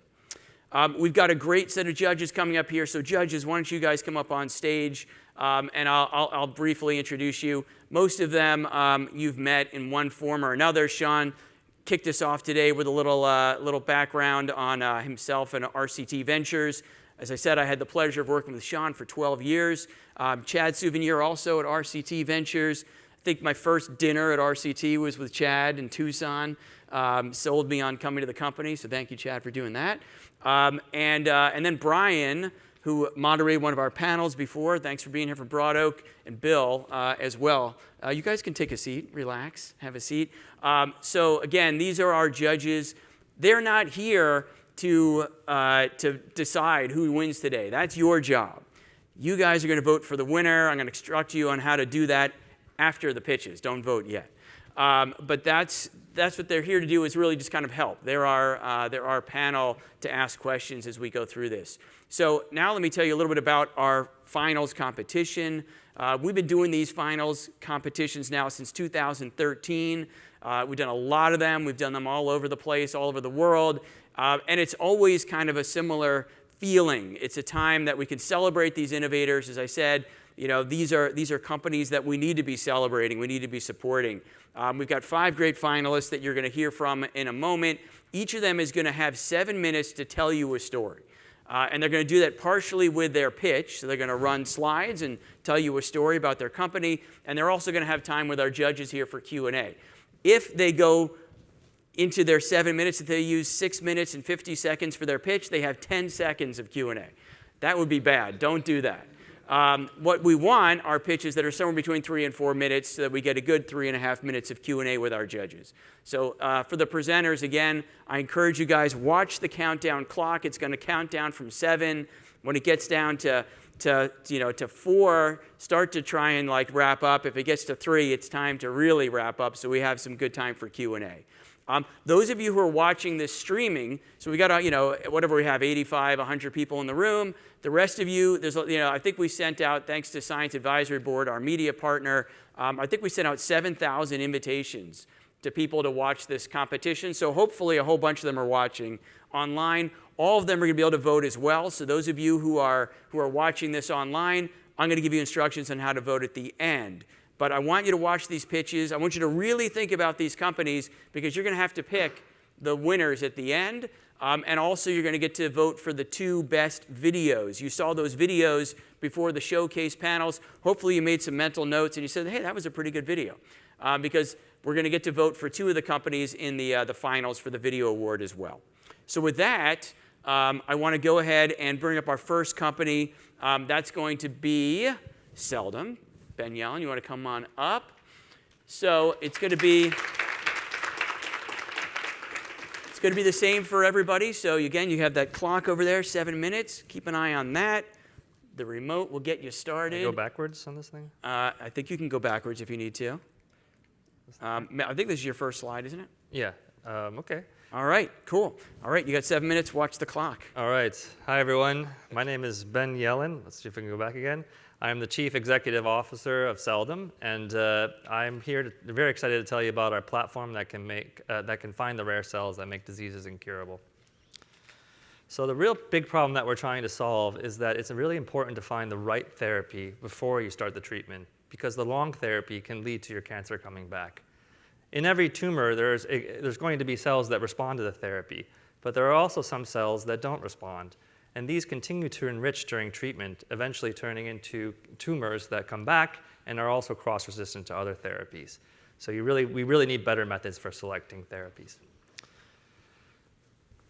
The problem is that current methods for screening these drug-resistant cells just take too long. The standard approach is where you put cells in a dish, these are from a patient or from a cell line, you let them grow. And over the course of months, the drug-resistant cells will eventually grow out, but it just takes too long. So single-cell analysis allows us to find these cells very quickly, in days as opposed to months. Let's see, next one. The Celldom platform allows us to find these cells very quickly. This is an example of our microfluidic device. We have thousands of these tiny microfluidic chambers that are able to capture single cells and then grow them in the presence of a drug.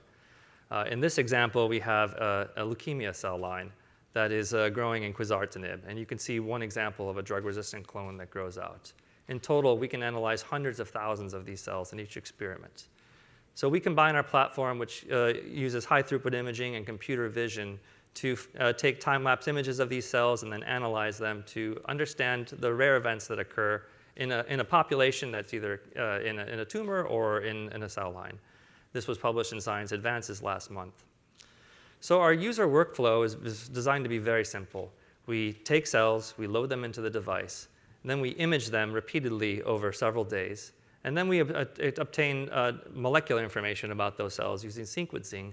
And then we combine this image analysis and sequencing together to make insights. So our approach combines scalability, affordability, and dimensionality. So compared to limited and dilution measurements, which are affordable and multidimensional, the problem is that they're just not scalable. You can't analyze millions of cells. Flow cytometry is scalable and affordable, but it can only analyze a few different types of information. The platforms that are emerging, including 10x Genomics and Berkeley Lights, are scalable and high dimensional. However, they're far from affordable for the average user. So what Celldom is doing is developing something that is both scalable and multidimensional, but something that labs can actually afford. So our company was formed in 2016. We got off to a start with several SBIR grants and licensed IP from Duke University. And then we joined the Illumina Accelerator in 2019. In 2020, I joined full-time, and we raised our Series Seed fund in 2021.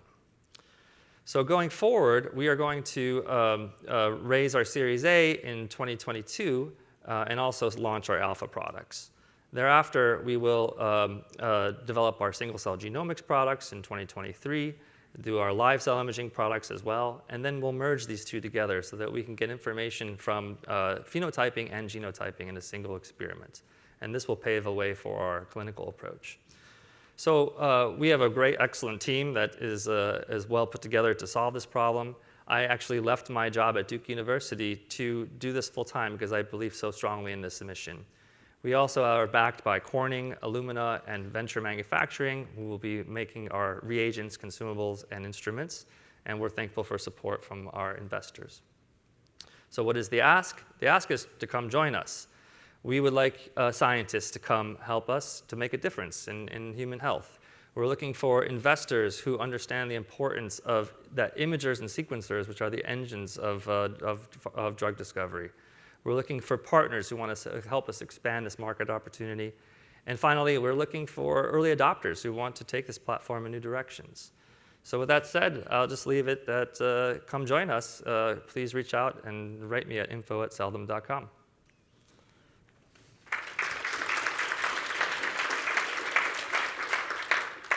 Ben, why hasn't single-cell analysis made it into the clinic, and how will Celldom change that? Yeah, so the reason single cell has not made it into the clinic is because it's mostly sequencing based right now, and there's not a lot of live cell biology measurements that are being done at the single cell resolution. So in order for it to get in the clinic, we need to have more functional information that tells you basically which cell is going to live or die in the presence of a drug, and then analyze the molecular profiles of those cells. Ben, as you pointed out in your slide, there's a number of emerging companies with single-cell platforms. Why is now the right time for single-cell, and what insight do you guys have? Yeah, there are platforms, as you saw in the competitive matrix, some competitors out there, mostly 10x Genomics and Berkeley Lights. 10x Genomics is just missing the whole functional piece of what cells were doing when they were alive. Berkeley Lights is able to analyze the live cell biology, but no one can afford their platform. So that's the problem. Ben, what was the key insight that really enables Celldom to do something that others can't not do? Yeah, the key insight is that you have to make this affordable, and therefore it has to be made in plastic. The devices have to be not too complicated, because if the devices are too complicated, then it just won't work well, and there will be no way that people could afford to use it. The other key insight that came out of this is that we're at the right time right now for all this to work. We're at the intersection where sequencing costs are coming way down. AI and computer vision is at the point where we can analyze rare cells really quickly and find the best the cellular features that matter. And also just instrumentation has developed substantially. So that's exactly why we're here. Great. I just, in a few seconds left, what is the dogma that you feel like you have to overcome as you're talking to investors and thinking about it? You know, what are the ways people are putting you in the wrong box? Tools investors, which is we're developing a tool for biology. The problem is that I think most investors are more comfortable with the therapeutics model, and the tools model actually is the engine which just drives drug discovery in general. And that's really what we have to convince them, that that's the most important thing to solve. Therapeutics come later. Fantastic. Thank you. Thanks. Thank you. All right, then, wait, come on up, Jim. Yeah, so next up, we've got Jim West from Clara. A father who recently lost his child to cancer asked me, with the technology your company is developing, is it possible to build a test to ensure this never happens to another family again? Because if we found out early, we could have gotten help. And the answer to that question is yes, and so much more. Clara Biotech is building an exosome isolation platform that's going to enable the next generation of medicine and technology around exosomes. Exosomes are made by all cells, and they represent an exciting, emerging opportunity to develop a broad range of exciting products like diagnostics for cancer and Alzheimer's, but also safer and more effective drug delivery, allogeneic cancer immunotherapy, and regenerative medicine without the stem cells. And in this 10-year-old field, everybody suffers from one major problem. Isolation is terrible. The gold standard of ultracentrifugation and other methods like size exclusion chromatography are highly impure, don't scale well, and are difficult to use. I'm proud of our groundbreaking exosome isolation product that's going to solve and meet the needs of this industry like nobody else. We have a patented and protected technology that's going to transform this industry, and here's how it works. We start with a small bead to which we capture exosomes, and then we have a unique release process using just light. This has been validated with cancer centers who've been able to identify enriched biomarkers they've not been able to see before. And here's how it works. We have a box, and you put your sample in the box. You turn it on, and in 15 minutes, you have pure exosomes. Folks, it's that simple. And in the future, we're going to automate this whole workflow. This is an exciting and fast-growing industry with an addressable market greater than $1.5 billion. Last year, there were 5 $1 billion licensing deals with exosome manufacturers who were using old isolation technology and have a challenging path to market. Suffice to say, we can help all of them. And in fact, we might be working with some of them today. In the next few months, we're moving to market with our first product, an exosome isolation kit for use in any research lab. And today, we already have more than 10 paying beta customers in that program. And the business model is a single-use consumable combined with a reusable tool asset. This allows us to get to market in the next few months. We were founded in 2018, and we're wrapping up and finalizing our seed round currently. In the future, we're going to be scaling our manufacturing as well as our quality systems to support customers' clinical use cases. We have an amazing team. I've spent my career bringing innovative new products to market, and when I met Dr. Hay at the University of Kansas and saw the work that she was doing, I dropped everything to come on board. We have expertise in exosomes, manufacturing scalability, drug and diagnostic development. Today we have 6 full-time staff and we're hiring. If this is of interest, please see me after. And one more thing. I don't have time to cover all the great things we can do like subtyping and more, but it's going to further transform this industry. This isn't about building a product or a solution to a specific disease or condition. This is about building a platform to solve exosome isolation challenges for all. Like the father and daughter in the beginning, together we can come together to create a healthier and better future for all of us. I ask for your support and your vote. Thank you.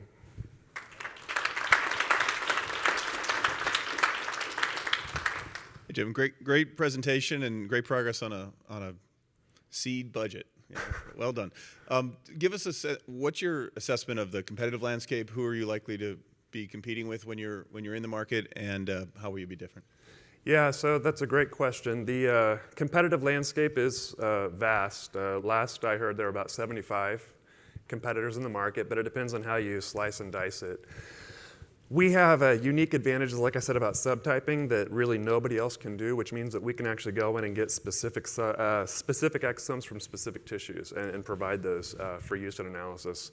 And so I think while it's a competitive field, we have unique advantages that are going to put us ahead of the pack. Could you talk a little bit about your customer base? Who do you see as your ideal customers? Yeah, so as we move forward, we have a research use only kit. So we're looking to work with research groups, and we have customers today in academic research, diagnostic development, and therapeutic manufacturing. Our ideal customer is really looking to solve and get into this space. One of the reasons we founded the company the way we did was to help build a bridge to get others to make exosomes accessible, which is a huge challenge today. Jim, nice presentation. Thank you. I like the value prop, but I don't understand the commercialization model. Can you explain the business model a little bit more around how you make money? Yeah, thank you. So we are, at heart today, we have a product and a reagent. So we're a reagent company. But this is a lot more than just being a reagent company. So we're actually, the tool we're releasing, it's as much a marketing play as anything else. Our goal is to help be a part of bringing new products to market that are regulated by the FDA and other bodies. So clinical diagnostic products, therapeutic products, and we would be partnering and licensing for those opportunities. Jim, Bill asked you a little bit about competition. Just give you another chance to maybe dig a little deeper about the additional benefits that you mentioned and what your platform can provide. Yeah. I think that our platform has two really strong benefits relative to what else is out there. One is the simplicity. We talk to people all the time, and when we kind of show them how to do it, they're just like, oh my God, it's so simple. I want this. And I think that that simplicity is important because it's difficult to get this technology into more traditional CRO and lab settings without that expertise. So it really opens that door.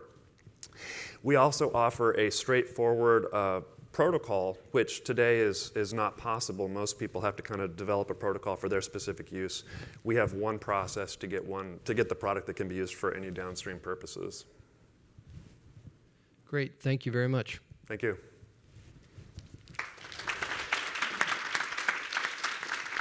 Great job. Thank you. All right, so next up we have Martis Coles coming to us from EpiCypher. There you go. Watch the clock. Great.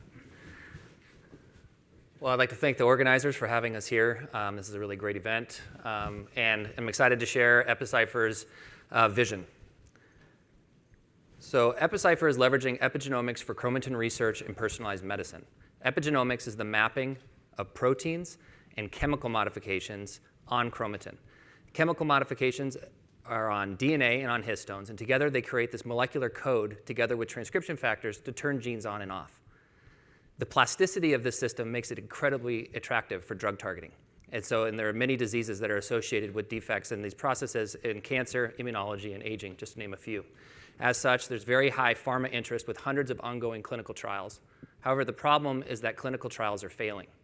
The issue isn't that you are not making good drugs, is that the drugs are not finding the right patients.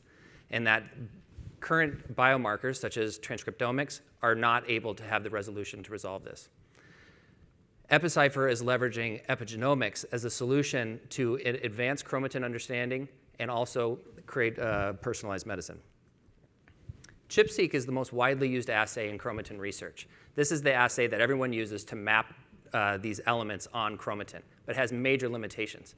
The way it works is you bust a cell open, and then you use antibodies that are conjugated to beads to fish out the fragments that you have interest.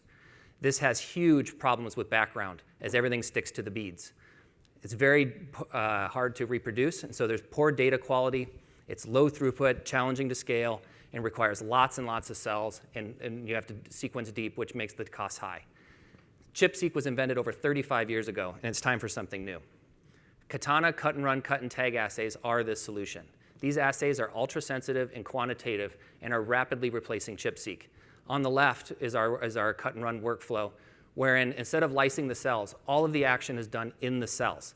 This makes it so that only the clipped fragments are liberated and dramatically reduces signal to background so we can make it truly ultra-sensitive. We've also created a proprietary nucleosome spike-in technology. These are DNA barcoded recombinant nucleosomes that are carrying chromatin epitopes. We spike these directly into our assays that make them truly quantitative, and they can be used as antibody validation tools. The advantages over ChIP-seq are immense. Our Katana kit currently uses 100-fold less cells. It has 10-fold less reduction in sequencing costs. Truly the first quantitative epigenomic platform on the market, and is compatible with automation. Since launching over 2 years ago, we have 1,200 customers that are currently using the Katana products worldwide. In addition to products, we're also launching a Katana assay service to accelerate drug development. These assay services are meeting a huge unmet need, as ChIP-seq has never been able to properly scale. We're currently in beta, and we're formally launching our service in Q1 2022. These assay services will service every step of the drug development pipeline, starting from early target identification through clinical trial. We've seen awesome early traction with this platform.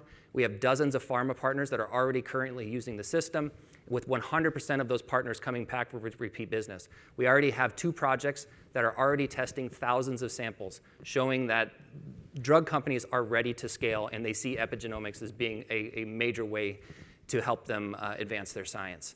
This, together with the reduction in sequencing costs and low throughput or and low cell number requirements, we're poised to revolutionize how epigenomics can be used for clinical research. Currently, we're rapidly expanding this platform to maximize our global impact. Early Katana development has been generously supported by the NIH, and since late 2019, we've had a series of product launches that are creating a product ecosystem that allow us to help our customers go from cells all the way through to data analysis, and that we can help them along every step of the way. In the future, we'll also have active projects where we're getting into low input multiomics, single cell, and also into the companion diagnostic space.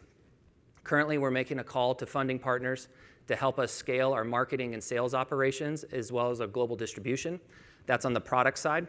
And then also additional funds to develop epigenomic biomarkers to really allow this field to really make its maximum impact for personalized medicine.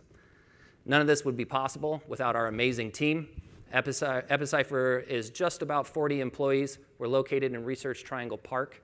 We're a science-driven organization that's really focused on innovation and quality. Our mission is to not only create great products for the chromatin field, but also develop them in a scalable way that can impact therapeutic development in personalized medicine. So thank you for your attention, and I'll take any questions you guys have.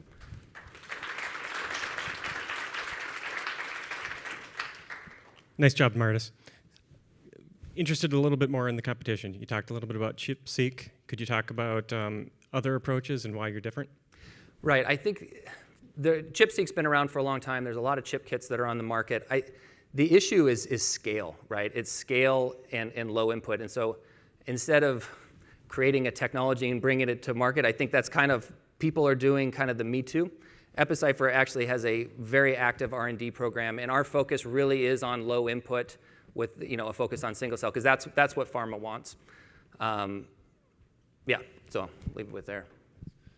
Is your product quantitative? Yes. Yes, and that is made through a proprietary spike-in technology. So EpiCypher has 2 exclusive patents in the RUO and diagnostic space around DNA barcoding of recombinant nucleosomes. And it's the adding of those, because otherwise everything's qualitative. So you get a yes/no answer. Now EpiCypher is allowing researchers to ask how much, and that's what we think is really going to be enabling to bring these technologies to the clinic. Martis, how does epigenomic mapping compare to RNA-seq and other methods that are widely used in clinical research? Right, so I think it's an additional layer of information that we've never been able to see. So transcriptomics tell you how much genes are on and off. There's a widely used assay called ATAC-seq, which looks at open chromatin signatures. However, they don't tell you the other added features. So for example, we can use histone modifications to tell us where enhancers are, promoters are. These are very important, and pharma has been telling us that it's actually the transcription factors. So all of the regulatory programs, so you throw your drug on your cell, or on your samples, and you want to know, what signaling pathways are modulated, and not to look at that downstream, which is transcription, but to actually look at the action happening on chromatin, and our technology makes that happen. Quick one. So the genomic mapping market Brian mentioned, how big is that market? The epigenetics market is just over $1 billion and growing around the 15-20% rate. So, but I think that these technologies are truly going to change the way that people approach the use of epigenomics. So I see this market growing very fast. As of epigenomics within that space, the histone market, the chip kit market itself is a $150 million market. Okay. Yeah. Well, thanks. Yeah. Appreciate it.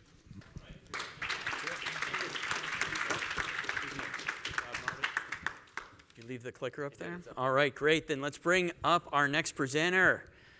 Josh, come tell us the story of Glyphic. Oh, let me give you the other one. That's a better one. Thank you. All right. Watch that clock.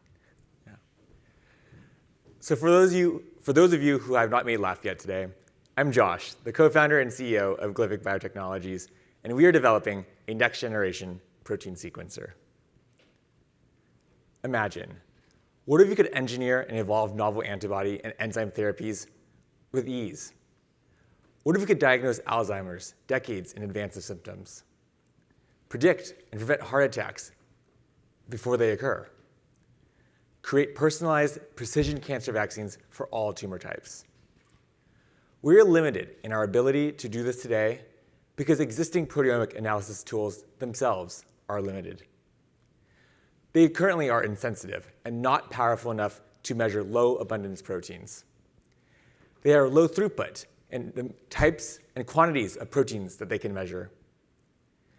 And they all have complex workflows requiring highly skilled operators and thus are out of reach for many researchers. And while there are some tools that offer sensitivity, throughput, or ease, none provide all of them simultaneously. Glyphic Biotechnologies is going to change this with our complete protein sequencing platform. Our platform is ultra-high throughput and will measure billions of proteins versus thousands of proteins. It will be at the single molecule resolution, the highest sensitivity possible, enabling measurement of the lowest abundance proteins. And it'll be a plug-and-play instrument. If you can pipette, you can sequence proteins. And we plan to commercialize this platform with a business model that is proven. We will target 4 customer segments: biotech companies, pharma, academia, CROs. And we will provide services as a CRO ourselves, as well as sell instrument of our sequencing equipment on the razor and razor blade model, selling instruments, consumables and reagents, service plans, and training and consulting. And we know this business model is going to work because this is a tried and true path by research tools giants to date, such as Illumina, who after selling their first instrument within 5 years had made over $300 million in revenue and is now the genomics market leader. The same business model that 10x Genomics did, where after 5 years after the sale of their first instrument, had over almost $250 million in revenue and are now the single-cell market leader. In proteomics, there currently is no market leader because of the limitations that I mentioned earlier. Glyphic Biotechnologies will be this next proteomics market leader by following this business model and to commercialize our next-generation protein sequencing platform.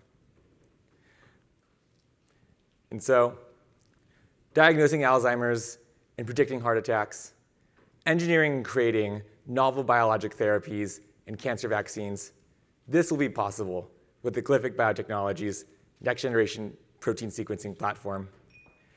If this story resonates with you, please talk to me during the reception afterwards. We'd love to bring you aboard our journey to revolutionize proteomics, one amino acid at a time. Thank you.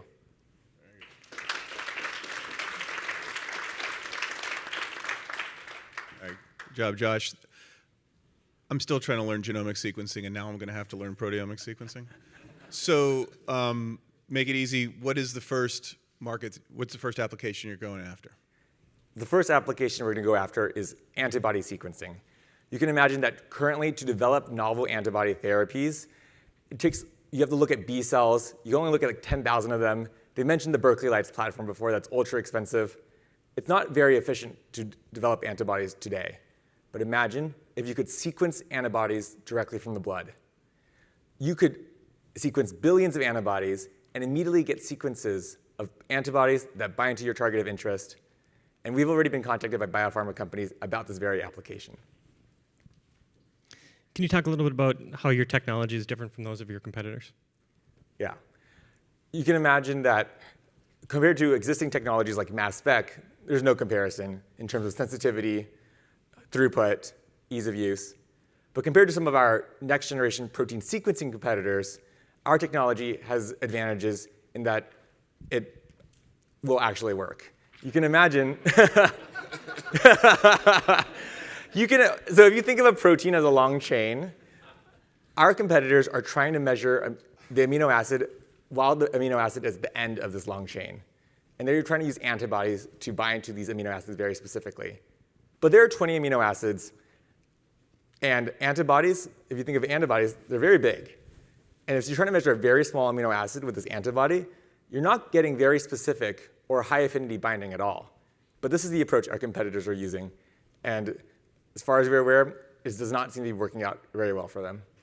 We are actually not measuring the amino acid at the end of this protein chain. We actually remove the amino acid first, place it somewhere else where it now is freely accessible to be measured. And so we can then identify all 20 amino acids with high accuracy and confidence. Jim, let's talk about your commercial model. Tell me how you make money. Yes. We have two ways that we are going to make money. The first is that we will offer services to biopharma companies, such as this antibody sequencing service, but also others, such as neoantigen tumor sequencing. And we will operate there on a typical upfront payment model with subsequent royalties and milestone payments for these services. But then we will then eventually sell the actual sequencing equipment, and we will then make money by largely on high margin, like 90% margin, consumables and reagents, in addition to the sales of the instruments, service plans, and training. Thanks. Besides you making a 90% margin, why should the audience vote for you to win this competition? The 90% margins are pretty far off. But, Daniel and I, we, young, scrappy, this is our passion, and this is our vision, and this is a bold vision of ours that we know has high risk. I, myself, dropped out of the MD PhD program to pursue entrepreneurship, and so Daniel and I will be going for this startup, going for this mission to revolutionize proteomics with everything that we have, because it's all we have. I don't even have a PhD or an MD to fall back on anymore, guys. And so if you want to support our bold vision, you should vote for us. Thank you. All right, Josh, great job. Nice job, Josh. Thank you. All right, so one more presentation to go. David, Marash, come on up. Let's hear the story of machine bio. Here you go. Oh, thank you. So remember, 7 minutes on the clock. All right, well, good afternoon, everyone. I'm David Marash, co-founder, CEO, and head of scientific development for Machine Bio, and I'm very grateful for this opportunity to share our story. In the biotech industry, it's hard to look around without seeing protein. We produce it as life-saving treatment. We build it into tests to slow pandemics. We use it as a tool to discover the medicines of tomorrow. But of course, there's a problem. When you make protein and purify it so you can use it, it's a lot of work. I mean, look at all these complicated steps. Whether you're manufacturing protein at large scale or prototyping protein at small scale, you've got a project on your hands. So after growing cells for days to weeks to eventually synthesize your protein, purifying your protein takes up to a week, which can add up to months in iterative engineering workflows, and downstream purification typically accounts for over half of manufacturing costs. But people put up with this because they have no choice. By and large, your protein cannot actually be used or analyzed unless it's pure. And that's where we come in. We're reducing all this to a single step that can supply pure protein in hours or less. We're using cell-free protein expression to eliminate the cell growth steps from our process. But unlike any other company, we are going the full distance and eliminating the need for downstream purification as well. We will give our customers the ability to produce protein that is never impure to begin with. Our standalone unit operation has a chamber on either side of our proprietary biomembrane. On one side, you deposit your custom DNA mixed with our ready-to-use synthesis reagents, and rather quickly, the reaction starts synthesizing protein into the other chamber continuously. So your completely pure protein is easily collectible after hours or even minutes. We will initially sell to academics to capitalize on a lower barrier to entry and to use their publications as validation data. After this, we'll expand to customers in the drug development space who will leverage our time savings to deliver more drugs per year. Ultimately, we'll enter the therapeutic manufacturing market, which is the largest and longest to enter, where our technology will drastically minimize facilities and workflows. And please note that these SAM numbers listed here are for the US E. coli expression market, our lowest bar to clear. In 2023, we'll begin to offer protein expression as a service, which we'll later outsource to channel partners. And we already have our first paying customer under contract here, a multi-billion-dollar biotech company. Later that year, we'll release our product as a benchtop device, a benchtop manifold with consumable cartridges per the razor blade model. And we already have dozens of beta testers lined up in both academia and industry. In time, we'll scale up our benchtop device for use in therapeutic manufacturing. Now, currently, we're carrying out our proof of concept experiments, which we'll complete in early 2022, and shortly after, we'll raise our seed funds, which we'll use through 2023 to develop our MVP, beta test, and launch our service offering. And in late 2023, we'll raise our Series A, and from there, we'll launch our benchtop product. To achieve these goals, we have recruited numerous experts to our cause, and our team has been elevated by the addition of advisors with outstanding qualifications in cell-free systems, supported lipid bilayers, protein secretion, entrepreneurship, intellectual property, and corporate law. And we are all excited to change what it means to make protein so that many more proteins have a chance to change the world. Thank you.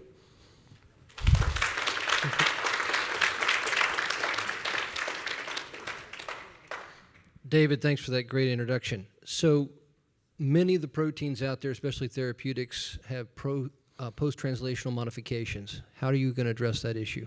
So we will be able to produce these proteins, not right away, this is going to be after our MVP, but it's been well established that in cell-free systems, you can confer post-translational modifications, including complex glycosylation, by adding the necessary molecular components to the reaction mixture. And in our case, we'll be adding those on the product side of the membrane, where we'll immobilize them so that they stay behind when you collect your pure product. Nice presentation, David. Thank you, Brad. During the break, your team told me, ask you anything. Uh-oh. Cell-free systems are not new. They've been around. They've existed for decades, and they're largely not the standard in the industry. Why haven't they taken hold? What's new here that's going to change that paradigm? So unlike our cell-free competitors, we aren't just shortening the process. We're replacing the process with a single piece of equipment that's fundamental impact, that's worth sticking your neck out if you're a biopharma company. And it's much easier, much lower risk to try out a new process when it needs such little labor and such little space. Another thing, improper protein folding, which wrecks product quality, is the most common complaint that we've heard about cell-free in general. But for us, this isn't a weakness, it's actually a strength because we have a unique degree of control over the protein folding microenvironment, which is isolated and customizable in the product chamber. Thanks. You know, you mentioned at the end of your presentation, changing the world. I saw it earlier. What's the societal impact that you're going for here? So, you know, when drug development groups can, spend half a day on each design build test cycle instead of a week plus, more drugs make it into the clinic. When the minimum requirements for protein manufacturing are reduced to a small team in a small facility, more companies can enter the market and more life-saving therapies have an opportunity to be born. When researchers can carry out more ambitious protein engineering campaigns, more innovative developments flow from academia. So we're taking the already massive and encompassing impact of engineered protein on society, on human health, and amplifying it to new heights because our ability to deliver on our creativity and ingenuity will be fundamentally expanded. Do you really think it's possible to do all of the protein synthesis and purification in a single step? Yes, and here's why. We're using nature's creativity to break the rules. So take a look at this. What we're doing, we're taking the secret sauces in our proprietary biomembrane, which we incorporate into the synthesis reaction to mimic nature's molecular secretory systems. So this amino acid chain that will become the protein gets physically routed through a selective channel into another compartment away from the synthesis reaction. And that's the difference maker, because by the time you have your fully formed and folded protein, it doesn't have all these impurities around it that everyone else has to deal with. It's in its own compartment, isolated, pure, ready to collect, so you can do what you want with it. Thank you. Here, stick around, don't go away. I'm going to bring up all 5 of our companies again while we get to the voting. So all of our companies, you guys come back up on stage. Great job, judges. You guys can still stay here on stage too. Let's take a look at this slide. Very important now for all of you. They've done all the hard work, right? They just gave some great presentations. And I got to tell you, I've watched these presentations from the very beginning. Those were amazing, guys. Great job. So on the screen, there's a URL at the very top. You only need that if you check your email and you don't find an email from MedTech Innovator that has your unique voting link. So what I want you to do is go to your email, everybody in this room, open up your email. You should, if you search for MedTech Innovator, or if you search for support at MedTech Innovator, there should be an email waiting for you that has your unique voting link. Anyone who's registered for this conference has one. If you can't find that in your inbox, you could raise your hand and let me know, but you can also go to this URL. If you're on live stream, like a lot of people are, anyone who's in the live stream, you should also have a voting link in your inbox. You click on that link, it'll take you to a voting flow where there's really 2 questions. The first question is, actually you come to a screen that has a video on it, and it gives you descriptions of each of the 5 companies. So in case you forgot who somebody is, you can still see it. We have it here on the screen as well, what each of these companies do, just in case you forgot. And then you click the little button that says next. It takes you to the next screen. Did you guys vote for yourselves, by the way? Do you guys have a chance to do that? Yes? Anybody not vote for themselves? You guys might want to get your phone. Go run and get your phone if you haven't voted for yourself. I want to make sure. Every vote counts. We've had these things come down to a tie. Every vote counts. So go to that first screen, you hit next. It gives you the 5 companies. Choose the one that you think should be the winner. Click submit. It'll take you to the next screen, and there's 2 videos that we narrowed it down to from all the great videos. The 2 top videos were either Clara or the other one was Glyphic. Those were the 2 top videos that we narrowed down from the initial YouTube audience vote. So those are the 2 ones you can choose from for the top video, and then hit submit again, and then you're done. So if you've tried to do that, and if you're having trouble, raise your hand, let me know. I can't see everybody online, but hopefully you guys aren't having trouble. Online, again, you're going to go to medtechinnovator.org/vote. That'll bring you to a page that has all the information about today's event. If you scroll down on that page, there's a box that says how to vote.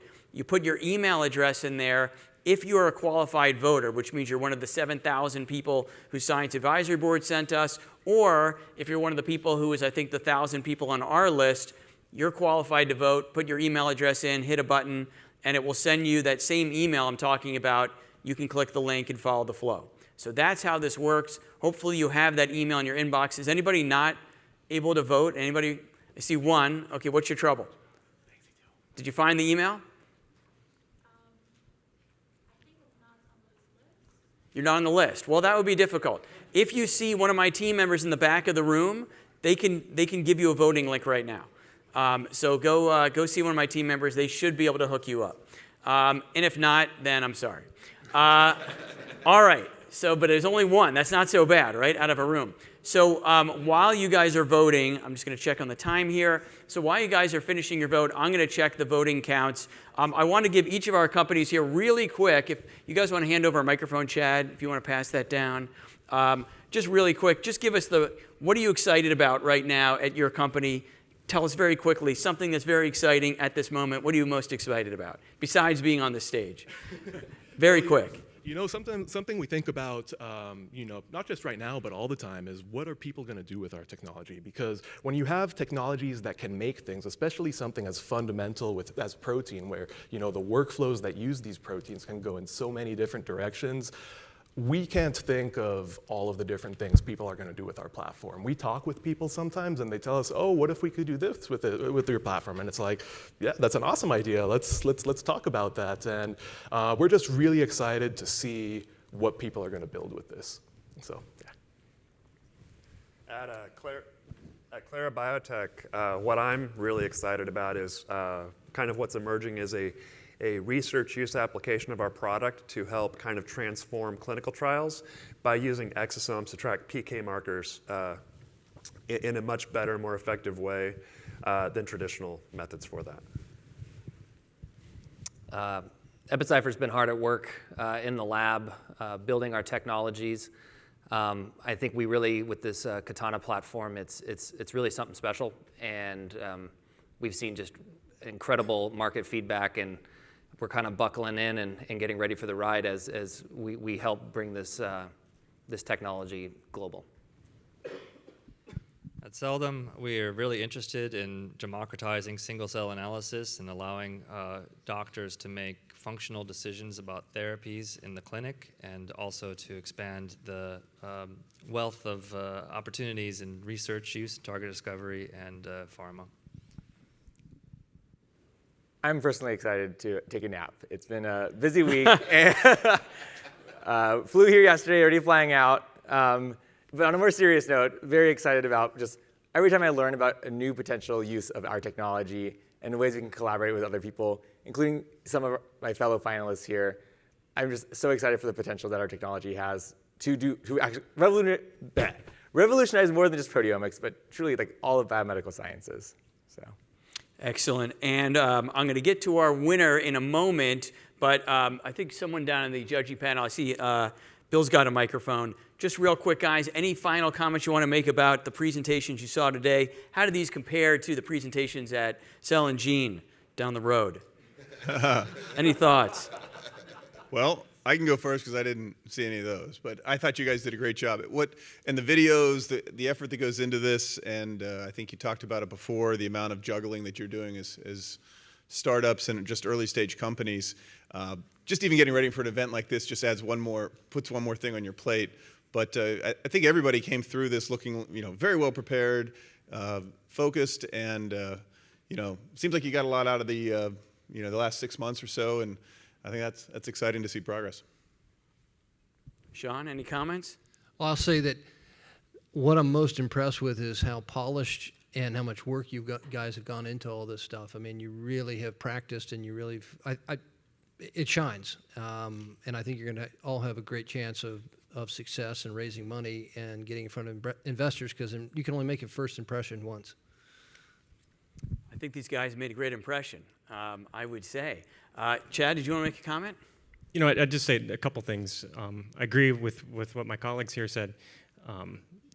There are a number of just really great companies, not just here on the podium, but throughout the whole competition. I was really impressed by all of the companies, and thought that there's a number of companies here that are going to go on to great success, be very successful companies, and have great careers, or whatever a company's equivalent of a career is.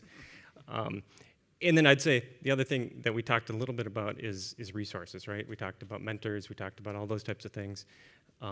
That's really one of the big pushes, I think, that we saw from RCT's perspective of, why set up this Innovator program is to help companies and put resources around them. So reach out to all of the people in your platform across the thing, and reach out to the judges, and reach out to all of us, because we're here to help you and help build an ecosystem that will be supportive of tools companies.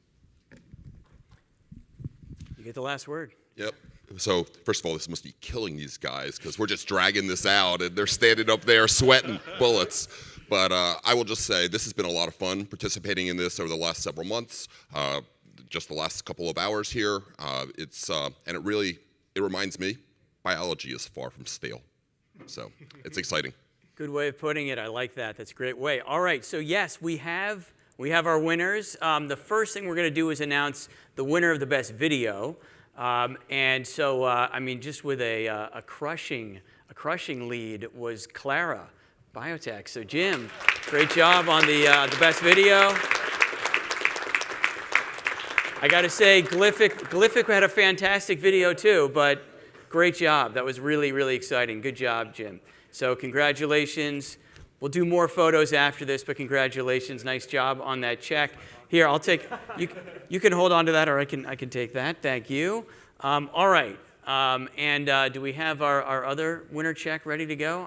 It looks like I haven't seen it come from the back yet. So I'll stall for a moment. There it is. So we got Catherine again back there. So with okay, you ready?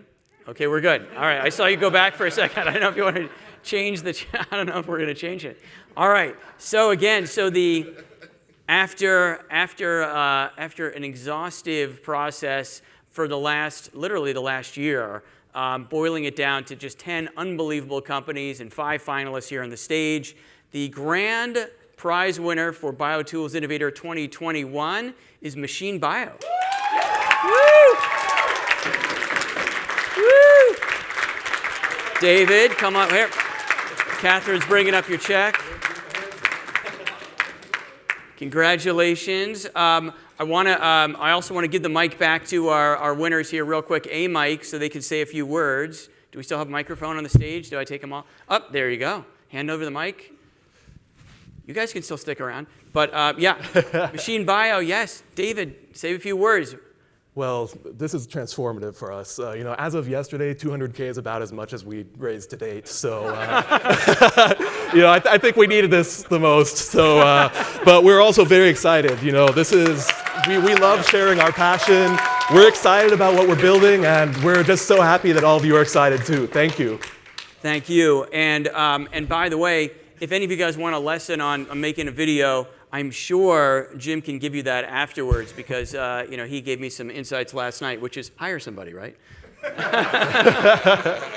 Get a pro, outsource it. Pro outsourcing. Really quick, I also want to mention that unannounced, but I'm announcing it here for the first time, all of these companies have won a $10,000 prize minimum for making it to the finals. So all of you guys are winners for just making it to the finals. And so we have checks for all of you. Thank you, guys. Thank you, Sin. So literally, they're all winners, right? Isn't that? And this is not a participation, trophy. I promise you. These guys really are all winners. So once again, I just want to say thank you guys for being part of the process. I know a lot of you were involved as mentors or helping these companies. If you weren't, please see these companies afterwards and mentor them and help them, invest in them, partner, whatever you can do. They definitely need your support. Thanks, judges, for being part of the process. You guys are fantastic in mentoring and all that stuff. And of course, you guys, thanks for all the great work. And thanks for my team over here. Thanks, Brian, Sin, Jerry in the back over there, waving in the back, Jerry, and Catherine, who heads BioTools, Islet, who's back at home. Thank you, guys. And hopefully you'll be part of BioTools Innovator 2022. Did you guys have fun? Was that good? Right? So we'll do it again next year. All right, guys. Thank you.